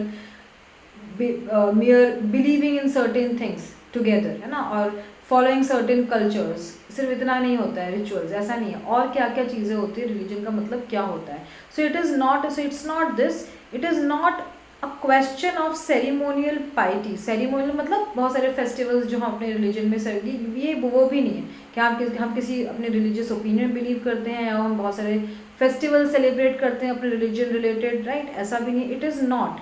it is not merely going through the ritual prescribed, जो में रिचुअल बताए गए हैं कि डेली प्रे करना है, ये करना है ना, फास्ट रखना है, ऐसा भी कुछ नहीं है. Then what it is, right, then what it is, हमको ये समझना है. सो it is the remarking, it is not this, it is not this, it is remarking of your own self, the transformation of your nature, right. आप remarking of your own self, आप अपने आप को जानो. रिलीजन का ultimately होता है कि you need to know yourself, अपने नेचर को जानो, उसको ट्रांसफॉर्म करो टू बेटर. ट्रांसफॉर्मेशन से मतलब अनलेस इस तरह का ट्रांसफॉर्मेशन आप हो कि आप फॉर एग्जांपल बहुत गुस्से से एक पीसफुल पर्सन बन रहे हो, या सेल्फिश से सेल्फलेस पर्सन, हेल्पफुल पर्सन बन रहे हो, जैसे जब तक ये ट्रांसफॉर्मेशन आपके अंदर नहीं होगा, एक more positive person, more helpful, more kind person when you become, you are not actually authentically a religious person. ये बोलेंगे आप एक्चुअली रिलीजियस नहीं, भले आप बहुत सारे फेस्टिवल्स मानो, बहुत सारे लाइक फास्ट रखो, रिचुअल सेलिब्रेट करो, आप अपने ओपिनियन मानो, जो भी बताया जाता है आप लाइक आपके रिलीजन में, वो रिलीजन नहीं है. आप अपने आप को समझो और अपने आप को वहाँ से बेटर करो, ट्रांसफॉर्म करो, then only you are a true religious person. A man of that character is free from fear. ऐसे पर्सन कोई फियर नहीं है, फ्री फ्रॉम हेट्रेड, राइट. वो अपने आप में मस्त है, राइट, अपने आप में पीसफुल है, कोई टेंशन नहीं है. सो क्यूपी का है वो तो यहाँ पे है. एंड देन एसआर तो हमने एग्जैक्टली जो डिस्कस किया था. Now we speak today of self determination in politics, right. Self determination as in यहाँ एग्जैक्टली इसका क्या मतलब, we speak of self determination, तो वो हम इधर पे बात कर रहे हैं. Political subjection primarily means restraint on the outer life of people. Restraint मतलब कंट्रोल है कि सब्जेक्शन एज इन पॉलिटिकली जब आप कुछ लोग माइक्रो मैनेज करते हो या कंट्रोल करते हो on the outer life of people, कि भाई आप जितने लोगों को ऑफिस जाना है वो 9 to 5 ही जाएंगे, कोई भी ऑफिस 6 बजे के बाद नहीं खुलेगा, ऑल दोज थिंग्स. या फिर for example people have to be like this in this country, यही रूल है and everything, right, like that. So इसमें हम बोलेंगे so long as one is conscious of a restraint. जब इस रिस्ट्रेंट, जब तक लोग कॉन्शियस है कि यार हम पे कंट्रोल है, ये इतनी फ्रीडम वाली गवर्नमेंट नहीं है for example, it is possible to resist it और to near it as a necessary even, keep it free. तो जब तक हमें पता है कि हम पे कंट्रोल नहीं किया तो लोग रखा जा रहा है, तो लोग उसके अपोज में बोल सकते हैं, राइट, लोग उसको अपोज कर सकते हैं. पर जो लोगों को पता ही नहीं है कि भाई हमें डोमिनेट किया जा रहा है, उनको लगेगा यार ऐसे ही तो चलता है दुनिया में, ये तो पूरे कंट्री में, सारी दुनिया में, हर कंट्री में ऐसे ही चल रहा है, तो क्या प्रॉब्लम हो गई है ना. तो ठीक है,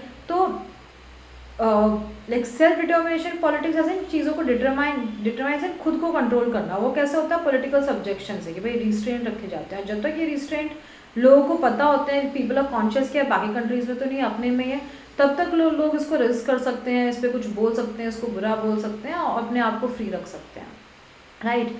But as soon as slavery begins, when one stops to feel that restraint, it depends on if evil is accepted as good. पर अगर लोग इसको एक्सेप्ट करना शुरू कर देते कि नहीं, ये रिस्ट्रेंट जैसा तो कुछ है नहीं, सब जगह ही होता है, तब स्लेवरी शुरू होती है. स्लेवरी मतलब जनता बिल्कुल जो गवर्नमेंट है या उनका जो भी ओनर है, मालिक है, फॉर एग्जांपल बॉस है, उन सबकी उनकी बात मान रही है, उनको वो कंट्रोल फील हो ही नहीं रहा, उनको लग रहा है सही है, ऐसे ही हर जगह होता है. फॉर एग्जांपल सारे ऑफिस में यार छुट्टी मिलने में प्रॉब्लम होती है, तो अपना जॉब क्या बुरा है ना, अपना ये बॉस मना कर रहा है, ठीक है. पर अगर आपके सारे फ्रेंड्स को इजीली छुट्टी मिल जाए, सिर्फ आपको ही नहीं होता, आपको लगा यार ये this is evil, this my manager is evil, my boss is bad and this is, पर अगर आपको लगा सब ठीक है, आपको लगा नहीं यार अच्छे लोग हैं, ये सब कर रहे हैं, वैसे ही कर रहे हैं, तो स्लेवरी बिगिंस. आप बिल्कुल स्लेवरी टाइप तब रहोगे जब आपको कोई रिस्ट्रेंट फील ही नहीं होगा.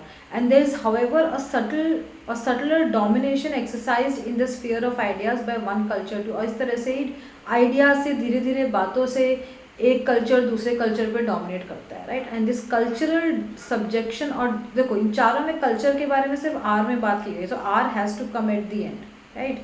Cultural subjection is ordinarily of an unconscious character and it implies slavery from the very start. मतलब ये बहुत ही unconsciously होता है कि भाई एक पर्टिकुलर रूल जो सारे ऑफिस में चलता है एग्जाम कि भाई एक एग्जांपल देती हूँ कि भाई ज़्यादातर ऑफिस का रूल है कि आप साल में फॉर एग्जांपल 25 या 30 लीव्स ही ले सकते हो. फॉर सम रीज़न आपको 50 लीव्स लेनी है, तो या तो इमरजेंसी हो या फिर तो नहीं मिलेगी ना, दूसरी जॉब ढूंढ लो, परमानेंट छुट्टी ले लो, मोर लाइक दैट. तो स्टिल आपकी लाइफ कहीं ना कहीं उनके कंट्रोल में है ना. आपकी लाइफ के इस साल के 70% डेज 80% डेज तो एक ऑफिस के कंट्रोल में है, isn't it. And a lot of people accept it क्योंकि उनको को कंट्रोल नहीं लगता है, उनको लगता है इन रिटर्न हम सैलरी भी तो ले रहे हैं, है ना, एक 2-way प्रोसेस है. So this is something we need to understand कि भाई what is a restraint which you are just accepting या व्हाट इज अ रिस्ट्रेंट जो हमें पता नहीं है, राइट, but may be it's a restraint. So it is just an example. Cultural जो सब्जेक्शन है, कल्चरल डोमिनेशन, वो आर में ही है, तो वो एंड में ही आएगा जिस के बाद में. Isn't it students? तो यही आंसर अपना करेक्ट हो सकता है. Question number 34. Once upon a time an ant lived on the bank of river and she was touched. Okay, what does that mean? Let's see. So she lived on a bank of river. One day it suddenly slipped into water. Right, एक river के कोने में रहती है वो, water, it slipped into the water. Oh God. Now all its efforts to come, right, is failed. जितने वो effort निकलने की कोशिश करती river से, वो fail हो गए, बेचारी डूब रही थी. Right, a dove as in चिड़िया, right, type की bird. A dove lived in the tree on the bank not far from the spot. The dove saw the ant struggling in water in a helpless condition and then उसने उसको पकड़ लिया, touched, and then right, उसके बाद में वही किया जो भी उसके बाद में वी डोंट नो, शायद टच उसका वो कहते हैं एंड छोटी होती है तो उसको निकाल पाया कि नहीं निकाल पाया, we don't know. But Dove के बारे में हम इन दोनों सेंटेंस में बात कर रहे हैं, राइट. तो डव ने कब देखा? जब एंट, पहले तो एंट के बारे में इधर बात है, जब एंट डूब गई उसके बाद. तो लास्ट सेंटेंस में ही ये दोनों होंगे. एस एंड पी एंड में कहाँ है? इधर है. तो this is a correct answer. Question number 35. The December dance and music season in Madras is like the annual tropical cyclone. Okay, तो ये जो डांस एंड म्यूजिक सीजन है, ये एनुअल ट्रॉपिकल साइक्लोन है. बहुत लोग आते हैं इस पर्टिकुलर फेस्टिवल में, सीजन में, राइट. डांस म्यूजिक चलता है, कॉन्सर्ट्स टाइप चलते हैं. तो ये एक annual once in a year tropical thing, मतलब you know beach, tropical as in sea beach के पास होती होगी, कुछ अच्छी पार्टी टाइप की इवेंट है, ठीक है. Then it rains an abundance of music for over fortnight. 15 दिन तक बहुत सारा म्यूजिक चलता है, राइट. बहुत ज़्यादा लोग म्यूजिक सुनते हैं. Thick clouds expectation charge the atmosphere with voluminous oddities. मतलब बहुत सारी, ऑफकोर्स इतनी भीड़ है तो बहुत सारे एडवर्टीजमेंट्स ही वहाँ पे होते हैं, लाइक लोगों को पता है यहाँ लोग होंगे तो कोई एडवर्टीजमेंट किसी को करनी है. सो बहुत म्यूजिक है, बहुत एडवर्टीजमेंट्स हैं. देखो अब यहाँ पे हम बात कैसे कि एक साइक्लोन जैसा आता है, हिट रेन. साइक्लोन से बारिश होती है गानों की ना. थिक क्लाउड्स होते हैं, थिक क्लाउड्स ऊपर कहीं पे भी देखोगे तो भाई ऐसे क्लाउड्स हम ऊपर बहुत सारे दिखते हैं. वैसे एडवर्टीजमेंट से पूरी आपकी छत, पूरी दीवारें, ये सब भरा होता है. आप कहीं पे भी जाओगे, advertisements and advertisement is what you can see. A few among the new aspirants dazzle with the color of youth like fresh saplings, right. And at the end, अब देखो at the end, लाइक जो लोग नए लोग आते हैं वहाँ पे म्यूजिक गाने के लिए या सुनने के लिए, राइट, वो लोग भी अगर फ्रेश सैपलिंग है, जस्ट ग्रो, समझ रहे होते हैं चीज़ें. At the end of it one is left with the feeling that music of only those artist season by careful nurturing stands tall like well rooted trees. कि भाई अब देखो यहाँ P and S is a pair. क्यों? क्योंकि यहाँ पे बहुत सारे न्यू एस्पिरेंट्स भी आते हैं जिनको इसका पार्ट बनना है, म्यूजिक परफॉर्मेंस देना है एंड एवरीथिंग. फ्रेश अलग छोटा प्लांट की तरह होता है. और eight the end of it जब ये खत्म होता है पूरा इवेंट, तो one is left with the feeling कि यार ये जो म्यूजिक है इन जो आर्टिस्ट का, it can be season by careful. अगर हमें कोई मेंटरिंग नर्चरिंग कर दे तो then also we can also stand like a wall rooted, like no a well rooted, like बड़े ट्रीज की तरह हम भी एक अच्छा परफॉर्मेंस दे सकते हैं एंड एवरीथिंग. तो सैपलिंग पहले छोटे प्लांट की तरह आते हैं, पर उनको पता चलता है कि नहीं हमको थोड़ी और ट्रेनिंग की जरूरत है. सो पी एस ना, sapling as in plants, and then with training we can also be like trees. So many a hastily planned shrub as in flowering plant gets washed away in the storm. मतलब एक cyclone की तरह कि जो लोग बहुत जल्दी जल्दी, भाई आपने किसी चीज़ को ट्रेन किया कि भाई मुझे ठीक है ये परसों मेरा ये है, मैंने 3 दिन में गाने म्यूजिक सीख लिया, तो भाई ऐसे टैलेंट का तो क्या ही होगा, ना ऐसे टैलेंट को नहीं हो सकता. You need to give that time, that effort, hard work, तभी आपका एक स्ट्रॉन्ग टैलेंट बन पाता है. सो इनडायरेक्टली हम बात करें कि जैसे साइक्लोन में चीज़ें होती हैं, कुछ प्लांट्स भाई उखड़ के गिर जाते हैं, कुछ और स्ट्रॉन्ग बन जाते हैं, कुछ नई, जब साइक्लोन जाता है बारिश होती है, कुछ नए प्लांट्स ग्रो होते हैं, ट्रीज बनते हैं, everything. So we are saying ये भी ऐसे ही कि इस particular tropical dance and music season में गाने की बारिश है, एडवर्टीजमेंट्स के क्लाउड्स हैं, राइट. नए एस्पिरेंट्स आते हैं जो कि प्लांट्स की तरह होते हैं, अगर उनको ट्रेनिंग मिले तो ये ट्रीज की तरह ग्रो हो सकते हैं. और जो जल्दी जल्दी प्लांटेड सैपलिंग्स हैं या प्लांट्स हैं वो वॉश अवे हो जाते हैं इस तरह की चीज़, क्योंकि अभी आपने इतनी जल्दी शॉर्टकट में काम किया है कि भाई कोई ध्यान ही नहीं दे रहा आप पे, right, like that. So P S and में कहाँ पे है? इधर पे है. So option A is the correct answer. Question number 36. There's a touching story of Professor Hardy visiting Ramanujan as he lay desperately ill in hospital at Patni, right? Okay, touching story of Professor Hardy when he visited Ramanujan, right? When he was in the hospital. All right. इसको थोड़ा 4 sentence को ध्यान से read कर लेते हैं. Okay. It was 1729. No Hardy, that is not a dull number in the very least. As in, हम exactly क्या यहाँ पे बोल रहे हैं? The best he could do as he got to the beside was, I say, Ramanujan, I thought the number of taxi I came down in was a very dull number. Right here he say no Hardy, it was not a dull number. It says it was a dull number. Right, in last sentence I could say that it was a very dull number. Alright, Hardy, who was a very shy man, could not find the words for his distress. और वो उसको नहीं पता चला कैसे वो tension में ले या समथिंग. सो पहले तो वो बता रहा है कि 1729 क्या है, फिर आपको नंबर बताना पड़ेगा. फिर it is a dull number, it was not a dull number, जो दोनों आर्ग्यू कर रहे हैं वो अलग बात हो गई, इजंट इट. तो आर से स्टार्ट होगा ना, आर से राइट, आर से कौन सा ऑप्शन स्टार्ट हो रहा है इधर पे? A P R S Q Q S. One just give me a second.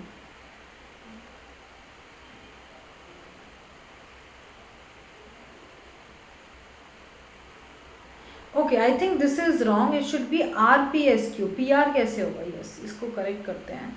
Are P S Q, right. It was 1729 और वो बोल रहा है कि that is not a dull number in the very, कुछ भी हो जाए नहीं है. The best he could do, he got to the beside why I say Ramanujan, I thought the number of taxi I came down in was a very dull number. बोला कि ये तो बहुत ही डल नंबर है. और वो Hardy, who was a very shy man, वो बोल नहीं, it is the lowest number that can be expressed in two different ways as a sum of two cubes, right? Like for this reason. So पहले आप number बताओगे, उसके बाद ही आप उसको बोलोगे it is a dull number or it is not a dull number, right? Dull number या not a dull, ये दोनों एक. तो P S is one pair है ना, और पी एस बोलने के पहले डल है, कौन सा डल नंबर है? आर. तो आर पी एस तो होगा ही, इजंट इट, जो ये कहीं पे भी नहीं. So R P S Q will be the correct answer in this case. I think इसको करेक्ट करना पड़ेगा. 37 everyone. Politeness is not a quality possessed by only one nation or race. So politeness ऐसा नहीं कि किसी एक ही particular race को रखनी चाहिए, एक कंट्री को रखनी चाहिए. पोलाइटनेस सबके अंदर होनी चाहिए, isn't it? क्यों होनी चाहिए? It is a quality to be found among all peoples and nations in every corner of the earth. So politeness सारे लोगों में, सब कंट्रीज़ में होना ही होना चाहिए. मतलब ऐसा नहीं कि जो आपसे छोटा है एक्सपीरियंस में, उम्र में, वही आपकी तरफ पोलाइट हो. आप बड़े हो तो आप पोलाइट नहीं होगे, ऐसा कुछ नहीं हो सकता, right. One may observe that a man of one nation will remove his hat or fold his hands by way of greetings when he meet someone he knows. हमने देखा कि बहुत लोग रिमूव या हाथ जोड़े से अपने इंडिया में होता है, राइट. विल प्रे और झुकेंगे, like in Chinese culture, right, in greet just to greet the other person, right. बहुत सारे कल्चर में ये होता है. Whereas obviously each person follows the custom of his particular country, जो भी है. तो ये क्या सारी चीज़ें क्या हैं? हाथ जोड़ना, removing the hat and everything. So ये सारे कस्टम्स हैं, right. So then here we are talking about कि ऑब्वियसली ये सारे कस्टम्स लोग फॉलो करते ही हैं.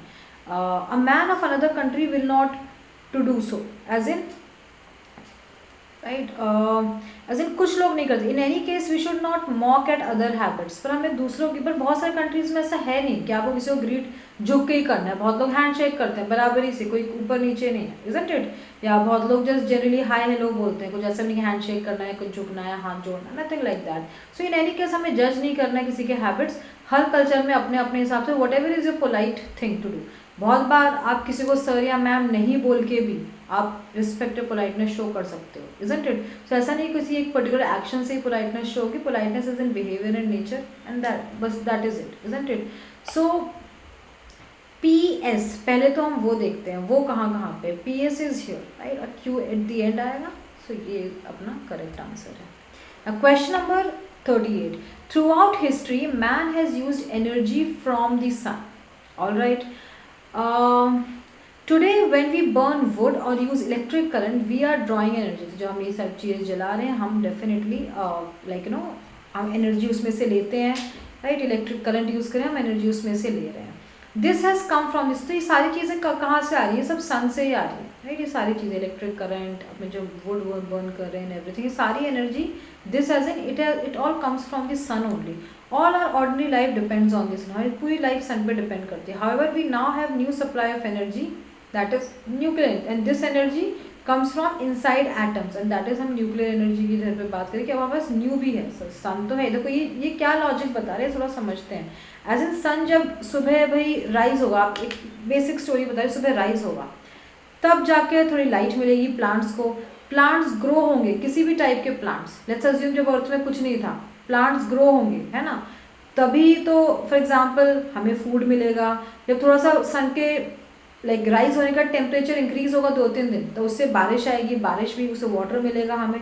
अगर सन ही नहीं है तो किसी भी टाइप की एनर्जी मिलना अर्थ को in any way is just not possible. हम बोले कि हमारे पास एक न्यू सप्लाई ऑफ एनर्जी है, and that is through atoms, through nuclear energy, right. So Q and में आएगा, क्यू एंड में आएगा, मतलब this is a correct answer. Question number 39, everyone. This weather vane often tops a church spire, right?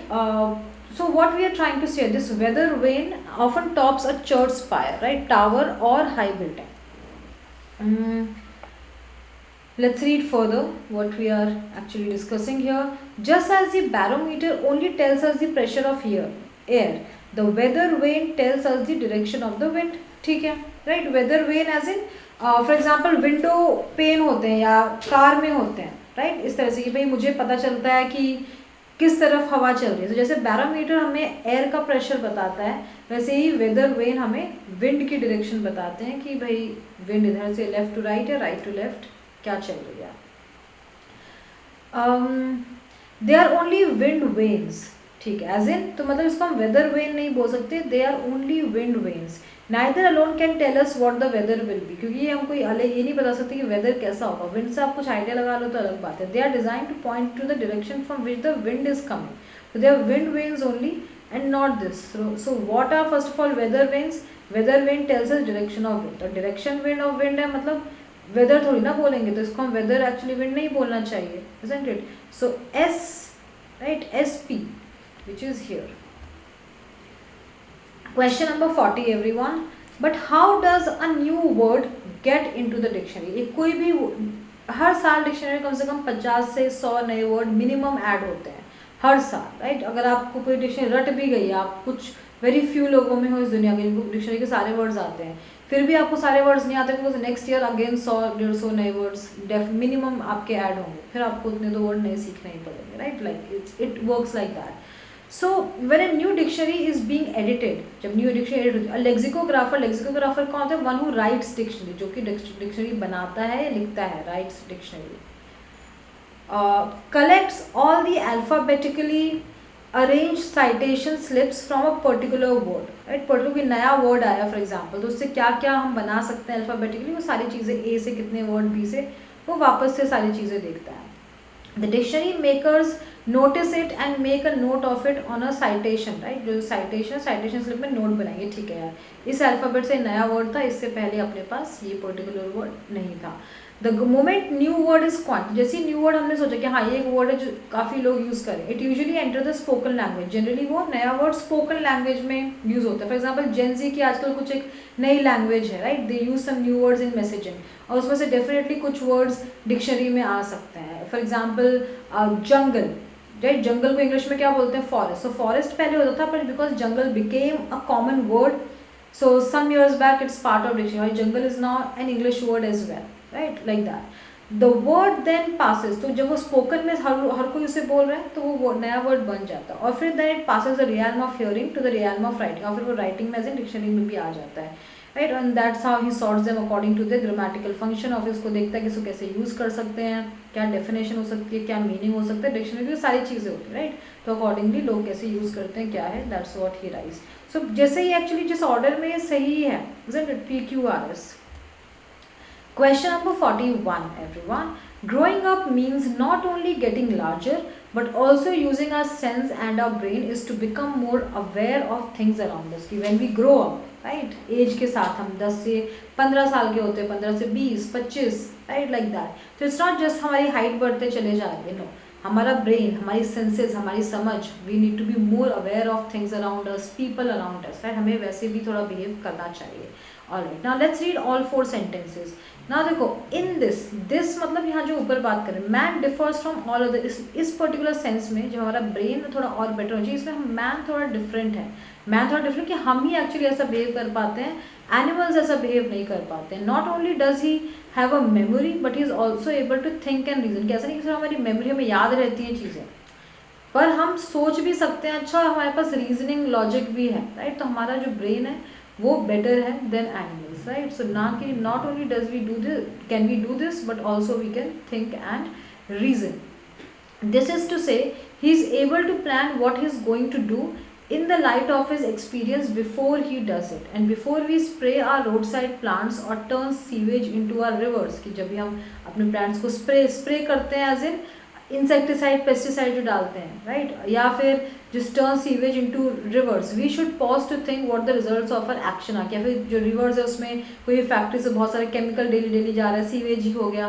तो ये जब हमारे पास इतना दिमाग है, हम एनिमल से बेटर है, थोड़ा सोच लेना चाहिए कि हम ये क्या कर रहे हैं। जब हम बेटर हैं, as we grow we need to behave more responsibly, we need to be aware of our surroundings, and then we do such things, we spray chemicals on our plants, right। हम अपने rivers में sewage कचरा फेंक रहे हैं, मतलब you know like we are not behaving like grown ups। in other words we must develop and use our ability to, जो हमारी लॉजिक वाले जो भगवान ने दिमाग दिया है, राइट, जो रीजन एबिलिटी टू रीजन दिया है, बिकॉज द डिस्ट्रक्शन और the preservation of the places in which we live depend on us. पर क्योंकि जिस जगह पे हम रह रहे हैं वो अच्छी दिखे बुरी दिखे तो हम पे डिपेंड करता है, मेरा घर मेरा रूम कितना साफ सुथरा है कितना नहीं है, मेरे ऊपर से, मेरे लिए हमारे सराउंडिंग्स ये हम पे डेवलप करता है। अगर हम बच्चे हैं तो अलग बात है, हम एनिमल हैं तो हम अलग बात है, but when we are grown up we have a memory, we have ability to think and reason, और इस रीजन को जो दिमाग दिया है भगवान ने उसे हमें सही तरीके से सोच के लगाना चाहिए, ये सारी चीज़ नहीं करना चाहिए, right. So in this man differs from this,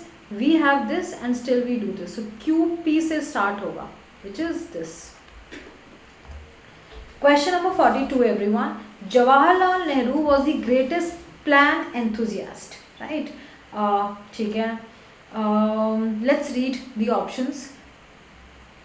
He took the idea from Russia where 5-year plans, ठीक है, so plan engine जो भी प्लान वो बनाते थे, मतलब उनको प्लान बनाना सही लगता है, 5-year 3-year plan for the country, right, like that। So he took from Russia से ये 5 साल की जो प्लान का होता है कि जहाँ पे कंट्री को आप एक बैकवर्ड कोई भी चीज़ को लेते हो आप 5 साल में उसको ट्रांसफॉर्म करते हो, so transform a very backward country into a top power of the world. तो 5-year प्लान, तो उन्होंने ये जो आइडिया रशिया से लिया, but he forgot that what could be achieved by force under the communist dictatorship of Russia. But उस time में communist थी, तो उसमें 5 साल में बहुत डेवलपमेंट हो सकता है, आप लोगों को फोर्स करके डबल काम करा सकते हो, ऑल दो things. It was not possible under democratic setup, democracy में आप ये सब चीज़ें नहीं कर सकते, तो 5 साल में डेमोक्रेटिक सेटअप में उस लेवल का इंप्रूवमेंट लाना काफ़ी डिफिकल्ट है, राइट। सो RQ, राइट, वो लोग तो हो गए 5 साल में improve. So no free government can call for compulsory sacrifice and suffering from the whole people. तो कोई भी free government as in democracy में लोगों को नहीं बोल सकते आप 8 की जगह 16 घंटे काम करो, या आप कम आधी सैलरी में काम करो पर डबल काम करो, इजंट इट। आप एक मतलब पीपल आप बोल सकते हो, पर पीपल मे और मे नॉट फॉलो इट। लोग ऐसा कुछ कंपलसरी नहीं है लोगों को फॉलो करना, बट जैसे कम्युनिस्ट रशिया की डिक्टेटरशिप थी या कहीं और भी बहुत सारी कंट्रीज़ की, वहाँ पे अगर लोग नहीं मानेंगे गवर्नमेंट की बात तो ऑफकोर्स उनको पनिशमेंट मिलेगी, जेल जाना पड़ सकता है। पर इंडिया में ऐसा नहीं है, राइट। इंडिया में सब अपनी मर्जी से, या किसी भी डेमोक्रेटिक सेटअप में लोग अपनी मर्जी से रह रहे हैं। Government can't force people to do sacrifice और suffer, right, or do a lot of work। So under Nehru's advice the pre-independent Congress set up National Planning Commission in 19, तो उन्होंने कि प्लानिंग कमीशन ऐसे रखा कि भाई इसमें प्लान किया करें, गोल्स रखा करें कंट्री के लिए, 3 years में किस लेवल का डेवलपमेंट होगा, 2 years में, 5 years, 10 years like that। So Nehru himself became the, उन्होंने ये कमीशन बनाया और खुद इस कमीशन के चेयरमैन बने। When you read all 4 sentences, commission के बारे में सिर्फ P में लिखा है, तो P एंड में ही आएगा, isn't it? तो वैसे भी आपके 2 ऑप्शंस निकल जाते हैं जब आप चारों सेंटेंस ध्यान से रीड करते हो। एंड देन ऑप्शन इन दोनों में RQ से स्टार्ट होगा सबसे पहले, he took this idea from Russia, पर वो भूल गए कि रशिया की अलग तरह की गवर्नमेंट थी, इसलिए वहाँ तो ये 5 साल वाला प्लान चल गया, पर अपने यहाँ नहीं चलेगा। सो RQ से स्टार्ट होगा, तो option D. Question number 43 everyone, Duryodhana was a wicked prince, right? He was a wicked prince as in he was evil person, या बुरा इंसान था, बहुत चालाक पर्सन था, हम ये बोलना चाह रहे हैं। ठीक है ना। दिस एनरेज्ड, इससे दुर्योधन को बहुत गुस्सा आ गया। It made him angry, right, enrage means to get angry, so much that he began to think of removing Bhim from his way. ऐसा क्या होगा कि उसको भीम को अपने रास्ते से हटा देना है। So if you read for all 4 sentences carefully, one day Bhim made Duryodhana fall from a tree from which Duryodhana was stealing, जिसमें तो भीम ने उसे उस पेड़ से गिरा दिया, इसी वजह से गुस्सा। अगर आप QRS बाकी रीड करो तो वहाँ पे भीम ने कुछ भी नहीं किया है, वो तो यहाँ वहाँ पे तो यही लिखा है कि he did not like Pandavas, Pandavas he specially hated Bhim, among the Pandavas Bhima बहुत अच्छा, पर इसमें को वो कुछ कर नहीं रहा है भीम उसका, भीम ने इधर पे उसको गिराया P में, तो P एट तो एक तो आइडियली एट दी एंड आना चाहिए, इजंट इट। आगे पढ़ते हैं, he did not like Pandavas, तो पहले तो Q से शुरू हुआ, he did not like Pandavas should be love and respected by the people of Hastinapur, right, पहले तो उसको ये लगा, और उन सब में भी he specially hated Bhim. So QR, right, QR, I think इसमें मिस्टेक है सीक्वेंस में, तो मैं इसको ठीक कर दूंगी। एंड अमंग दी भीम को मैं इधर पे इंट्रोड्यूस करूँ, सो अमंग दी पांडवास, जब मैं पांडवा से बात कर रही हूँ, Bhima was very strong and powerful, एक दिन भीम ने उसको पेड़ से गिरा दिया, और तब दिस एज इन, इससे बहुत गुस्सा आया उसको लगा अब इसको तो मैं सबक सिखाऊंगा, राइट। सो QRSP होना चाहिए, इसको किसी को ठीक करना पड़ेगा ऑप्शन को, QR, right, so I think इसको कर सकते हैं QRSP in this case, fine. Jawaharlal Nehru was born in Allahabad on 14th November 1889, everyone correct. सो ठीक है, इन सब क्वेश्चंस में आई थिंक मुझे एक बार चेक करना पड़ेगा, राइट, इसको मैंने बनवाया इस PPT को, बट जो हम भी कर रहे हैं ये आंसर्स बिल्कुल एग्जैक्ट है, आई थिंक इसमें प्रिंटिंग एरर है, राइट, एज इन प्रीवियस एक आध क्वेश्चन में, but overall it's all fine. Jawaharlal Nehru was born in Allahabad on 14th November 1889, okay. So it looks like, अगर आप आगे देखोगे तो 1920, 1905, 1947, राइट, 1915, राइट, और उसके बाद ही डाइड 27 में 1964, तो एक टाइमलाइन क्रोनोलॉजी इज देयर। तो इस तरह क्वेश्चन इजी होता है अगर सिर्फ आप टाइमलाइन फॉलो करते हो, राइट, इसमें कुछ भी बहुत ज़्यादा ऐसे मुश्किल वाली बात नहीं होती है। So in 1905 he was, first of all he was born in 1895, and 1905 he was sent to London to study at a school called Harrow. तो पहले इस वाले स्कूल में गए, जब इंसान भाई बॉर्न होगा, बॉर्न होने के बाद क्या करेगा, स्कूल में जाएगा, उसके बाद क्या होगा, he married Kamala Kaul in 1915, so QS, right. Nehru met Mahatma Gandhi in February 1920. He became the first Prime Minister of independent India in 1947. 1920 के बाद में 1947 में बने Prime Minister, and 1964 में he died. So R has to be at the end, QS से start होगा, we got it. ये थोड़ा डुएबल और आसान क्वेश्चन था। It was a dark moonless night, okay. Last sentence क्या है, they all seemed to him to be poor and ordinary mere childish words, right, उसको थोड़े से poor and ordinary childish words लगे, जो भी लोग उसे बोलते, तो कौन से वर्ड उसको ऐसे ऑर्डिनरी और चाइल्डिश लगे, लेट्स रीड। अब when I read all these 4 sentences, he turned, the poet took down his books, the poet, some of them, right, were his, तो इसमें किसके बारे, he his कौन है, poet है, तो आइडियली R से ही शुरू होगा सबसे पहले, तो वो तो चलो सारे ऑप्शन स्टार्ट हो रहे हैं R से, right. Then so let's read, the poet took down his books of poems from his shelves, उसने थोड़ी सी बुक्स निकाली, right. He turned over the pages reading passages here and there, थोड़ा pages उसने अपनी बुक्स निकाली, थोड़ा पेजेस उसने देखे, रीड किए here and there, just randomly, right, उसने रीड किए, ओके। RP, अब नाउ RP है तो QS या SQ।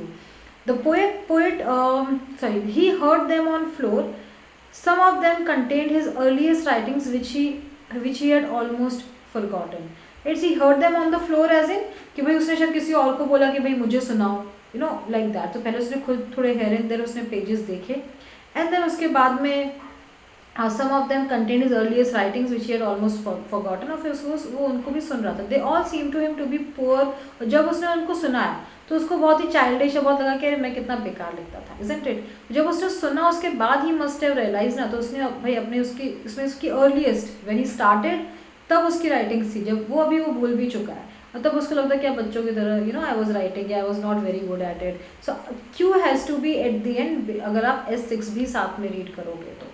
So option D is the correct answer. Question number 46, everyone. I had halted on the road, and last, I decided to watch him for a while and then go home. Okay, देखो, I had halted on the road as I have stopped on the road. मैं रुका road पे, क्यों रुका? What happened? Right? यहाँ पे हम चारों सेंटेंस रीड करते हैं. So as soon as I saw the elephant, I knew I should not shoot him. Right? It is a serious matter to shoot a working elephant. So shoot and shoot के बारे में इधर पे लिखा हुआ है. मुझे नहीं करना है क्योंकि ये सीरियस मैटर हो जाएगा कि जब वो जा रहा है, निकल रहा है, कुछ काम कर रहा है तो नहीं करना चाहिए. Right? That the elephant was standing 8 yards from the road. Right? थोड़ा ही दूर था. I knew that his must was already passing off. Right? Like as in कि भाई उसके जो पूरा ग्रुप है एंड एवरीथिंग वो ऑलरेडी जा रहा है. Decide to watch him for a while and then go home, कि देखूंगा और फिर चला जाऊंगा. पहले तो ऐसे saw the elephant and knew I should not shoot because shooting a working elephant will be wrong. So इसको हम स्टार्ट करेंगे. I had stopped, why did I stop, P Q. Right? P Q किधर पे? इधर पे है. So we got our answer. Question number 47, everyone. There's only one monkey we can thoroughly recommend as an indoor pet. Okay. Generally, the monkeys are not indoor pets as such, but let's see. It is beautiful and intelligent capuchin monkey. अच्छा, इनको शायद हम रख सकते हैं capuchin monkeys को. Ideally, अगर आप देखोगे capuchins are small little monkeys actually. They are not chimpanzees की तरह या बाकी monkeys तरह बहुत ऐसे साइज में humans की तरह बड़े नहीं हो जाते. तो आप उनको actually अपने आसपास रखोगे तो इतना कोई इशू नहीं है. वो उतना आर्टिस्ट लेवल पे अटैक नहीं कर पाएंगे क्योंकि वो इतने बड़े ही नहीं होते, इतने ग्रो ही नहीं हो पाते हैं. Right? Like that. So the lively little capuchins, however, may be left for years in an English house without the least danger to their health. Generally कुछ ना danger. आपने अगर Friends देखा तो रॉस ने एक like a छोटा सा monkey पाला था in few episodes, I think second season or so. Right? So I think it was similar to how a capuchin looks.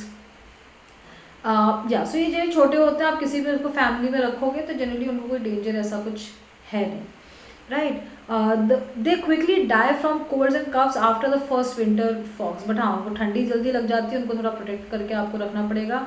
The marmosets, it is true, are more beautiful than a couple. दूसरा, marmosets as in another breed of monkey, जैसे हम chimpanzees, ओरंगुटैन्स, कैपुचिन्स, तो ये सब breed हैं, अलग अलग monkey के टाइप्स हैं. वो ज़्यादा ब्यूटीफुल होते हैं and just as pleasing, but they are too delicate. But वो बहुत डेलिकेट है इंग्लिश क्लाइमेट एज इन ठंडी जगहों के लिए तो वो नहीं है. They look very beautiful but they can't be kept in cold climate or English climate. Finally let me say that no other monkey has a better temper or winning way. तो वही वो बोल रहा है कि बेसिकली टेम्पर भी है, ठीक से रह भी ले रहे, तो Capuchin is the best monkey. बाकी मंकी हो सकता है थोड़ा स्ट्रॉन्गर हो, आपको प्रोटेक्ट कर ले, दिखने में ब्यूटीफुल हो, पर वो शायद नहीं, कुछ ना कुछ उनकी प्रॉब्लम होगी. So in all the monkeys he is concluding कि this is the best monkey. कोई और मंकी में इस लेवल का फ्रेंडलीनेस, राइट, या सर्वाइवल स्किल्स नहीं है, विनिंग वेज एंड टेम्पर नहीं है. सो एस से खत्म होगा, इजंट इट? एंड में एस से खत्म होगा तो ये अपना है. राइट? क्यू आर है, so option B. Okay, question number 48, everyone. A man can be physically confined within stone walls. Okay, stone wall as in आप किसी को मैन को एक जगह में, जेल में, कहीं पे भी बंद रख सकते हो, but his mind and spirit will still be free, है ना. बट उसका माइंड वही जो सोच रहा है बाहर का जो भी है उसमें आप कंट्रोल नहीं कर सकते. Thus his freedom of action may be restricted. मतलब एक्चुअली हम उसके एक्शंस रेस्ट्रिक्ट करेंगे, भाई जो भी करना है इस 4 वॉल में करो, पर उसके होप्स, उसके एस्पिरेशंस वो तो हम नहीं कर सकते. जो उसे करना है, सिमिलरली आपके आसपास कितने ही प्रॉब्लम्स या कंट्रोल्स हो, आपको कुछ आप सोच रहे हो तो वो आप कर पाओगे. आपके जो एस्पिरेशन, थॉट प्रोसेस है वो कंट्रोल नहीं कर सकता कोई. You are the only one who is stopping yourself. Hence he will be free spiritually not physically. So hence भी जब मैं बोल रही हूँ, ये सब बोल के बोल रही हूँ कि उसको भाई स्पिरिट कंट्रोल नहीं कर सकता है, उसको सिर्फ आप फिजिकली कंट्रोल कर सकते हो. एंड देन ही से he will be free spiritually if not physically, isn't it? No tyranny can intimidate a lover of liberty. As in कितना भी डोमिनेशन हो किसी भी इंसान पे, डोमिनेटिंग लोग उसके आसपास में, पर समवन हु लव्स फ्रीडम, उसको कोई इतना डरा नहीं सकता है. वो अल्टीमेटली फ्री पर्सन फ्री हो रहता है. टेम्पररीली कहीं बंद हो जाए, स्टक फील करे, अलग बात है, but a free person is free only eight the end of the day. Right? So hence है कंक्लूडिंग वर्ड तो एस एंड में ही आएगा वैसे भी. राइट? यहाँ पे हो गया, यहाँ पे भी हो गया. और अभी हमने क्या रीड किया कि पी से हो कि भाई आप फिजिकली किसी को कन्फाइन या बंद कर सकते हो, बट किसी के माइंड को आप बंद नहीं कर सकते. तो पी से स्टार्ट होगा, which is this one. So C is a eliminated option. Question number 49 everyone. Once upon a time there lived three young men in a certain town of Hindustan. Okay, the young men believed themselves to be very good friends. तो अपने आप को तीन young men तो अपने एक दूसरे के बहुत ही best friends थे. They were so powerful that they could catch growing lions and tear them to pieces. मतलब इतने वो थे कि लाइक लायंस को पकड़ लेते थे. मतलब टैलेंटेड पीपल्स है ना, very strong people. All the people of the neighbourhood were mortally afraid of them कि ये भाई डेंजर लोग हैं, इनसे बचकर शेर वेर को पकड़ लेते हैं. Someone told them that they would become immortal if they kill death. कि भाई आप सबको मार दे रहे हो पकड़ के, अगर आपने डेथ को भी मार दिया तो you will be immortal. So mortally and then immortal है ना, यहाँ पे mortal means like humans are mortal. At the end of the day all humans are going to die है ना. इमॉर्टल मतलब अमर, जो कभी नहीं मरता. तो वो बोले कि भाई आप सबको मार देते हो, आप डेथ को भी मार दो, यू विल बी इमॉर्टल. लोग like people were like that. So P R 100% एक पेयर होगा ही होगा स्टूडेंट्स, इजंट इट, और बीच में होगा. सो पी आर इधर पे है राइट, इधर पे एंड में होना चाहिए. फिर लास्ट में हम बोलेंगे कि नो या एंड में होना हो सकता है आई गेस राइट. बट तो ये इसको भी हम रख लेते हैं, बट यहाँ पे पी आर नहीं है, यहाँ पे भी नहीं है. So A and B will keep. आगे रीड करते हैं. All of them set out in search of their foe called death. तो फिर उन्होंने बोला कि अच्छा ये इसको करने ये हो जाएंगे, तो अपने दुश्मन के सर्च में निकले कि अच्छा डेथ कहाँ मिलेगी. अब इसको भी, सबको तो हम मार ही रहे हैं, शेर वेर को भी पकड़ लेते हैं, अब डेथ को भी हम देख लेते हैं भाई क्या चीज़ है ये, like that. So funny article और फनी पैराग्राफ. सो ये तीन लोग थे, ये तीनों एक दूसरे के बहुत ही अच्छे फ्रेंड्स थे. हमें एस से शुरू करना है. So yes, B will be the correct answer right. मैं इसको इरेज कर देती हूँ.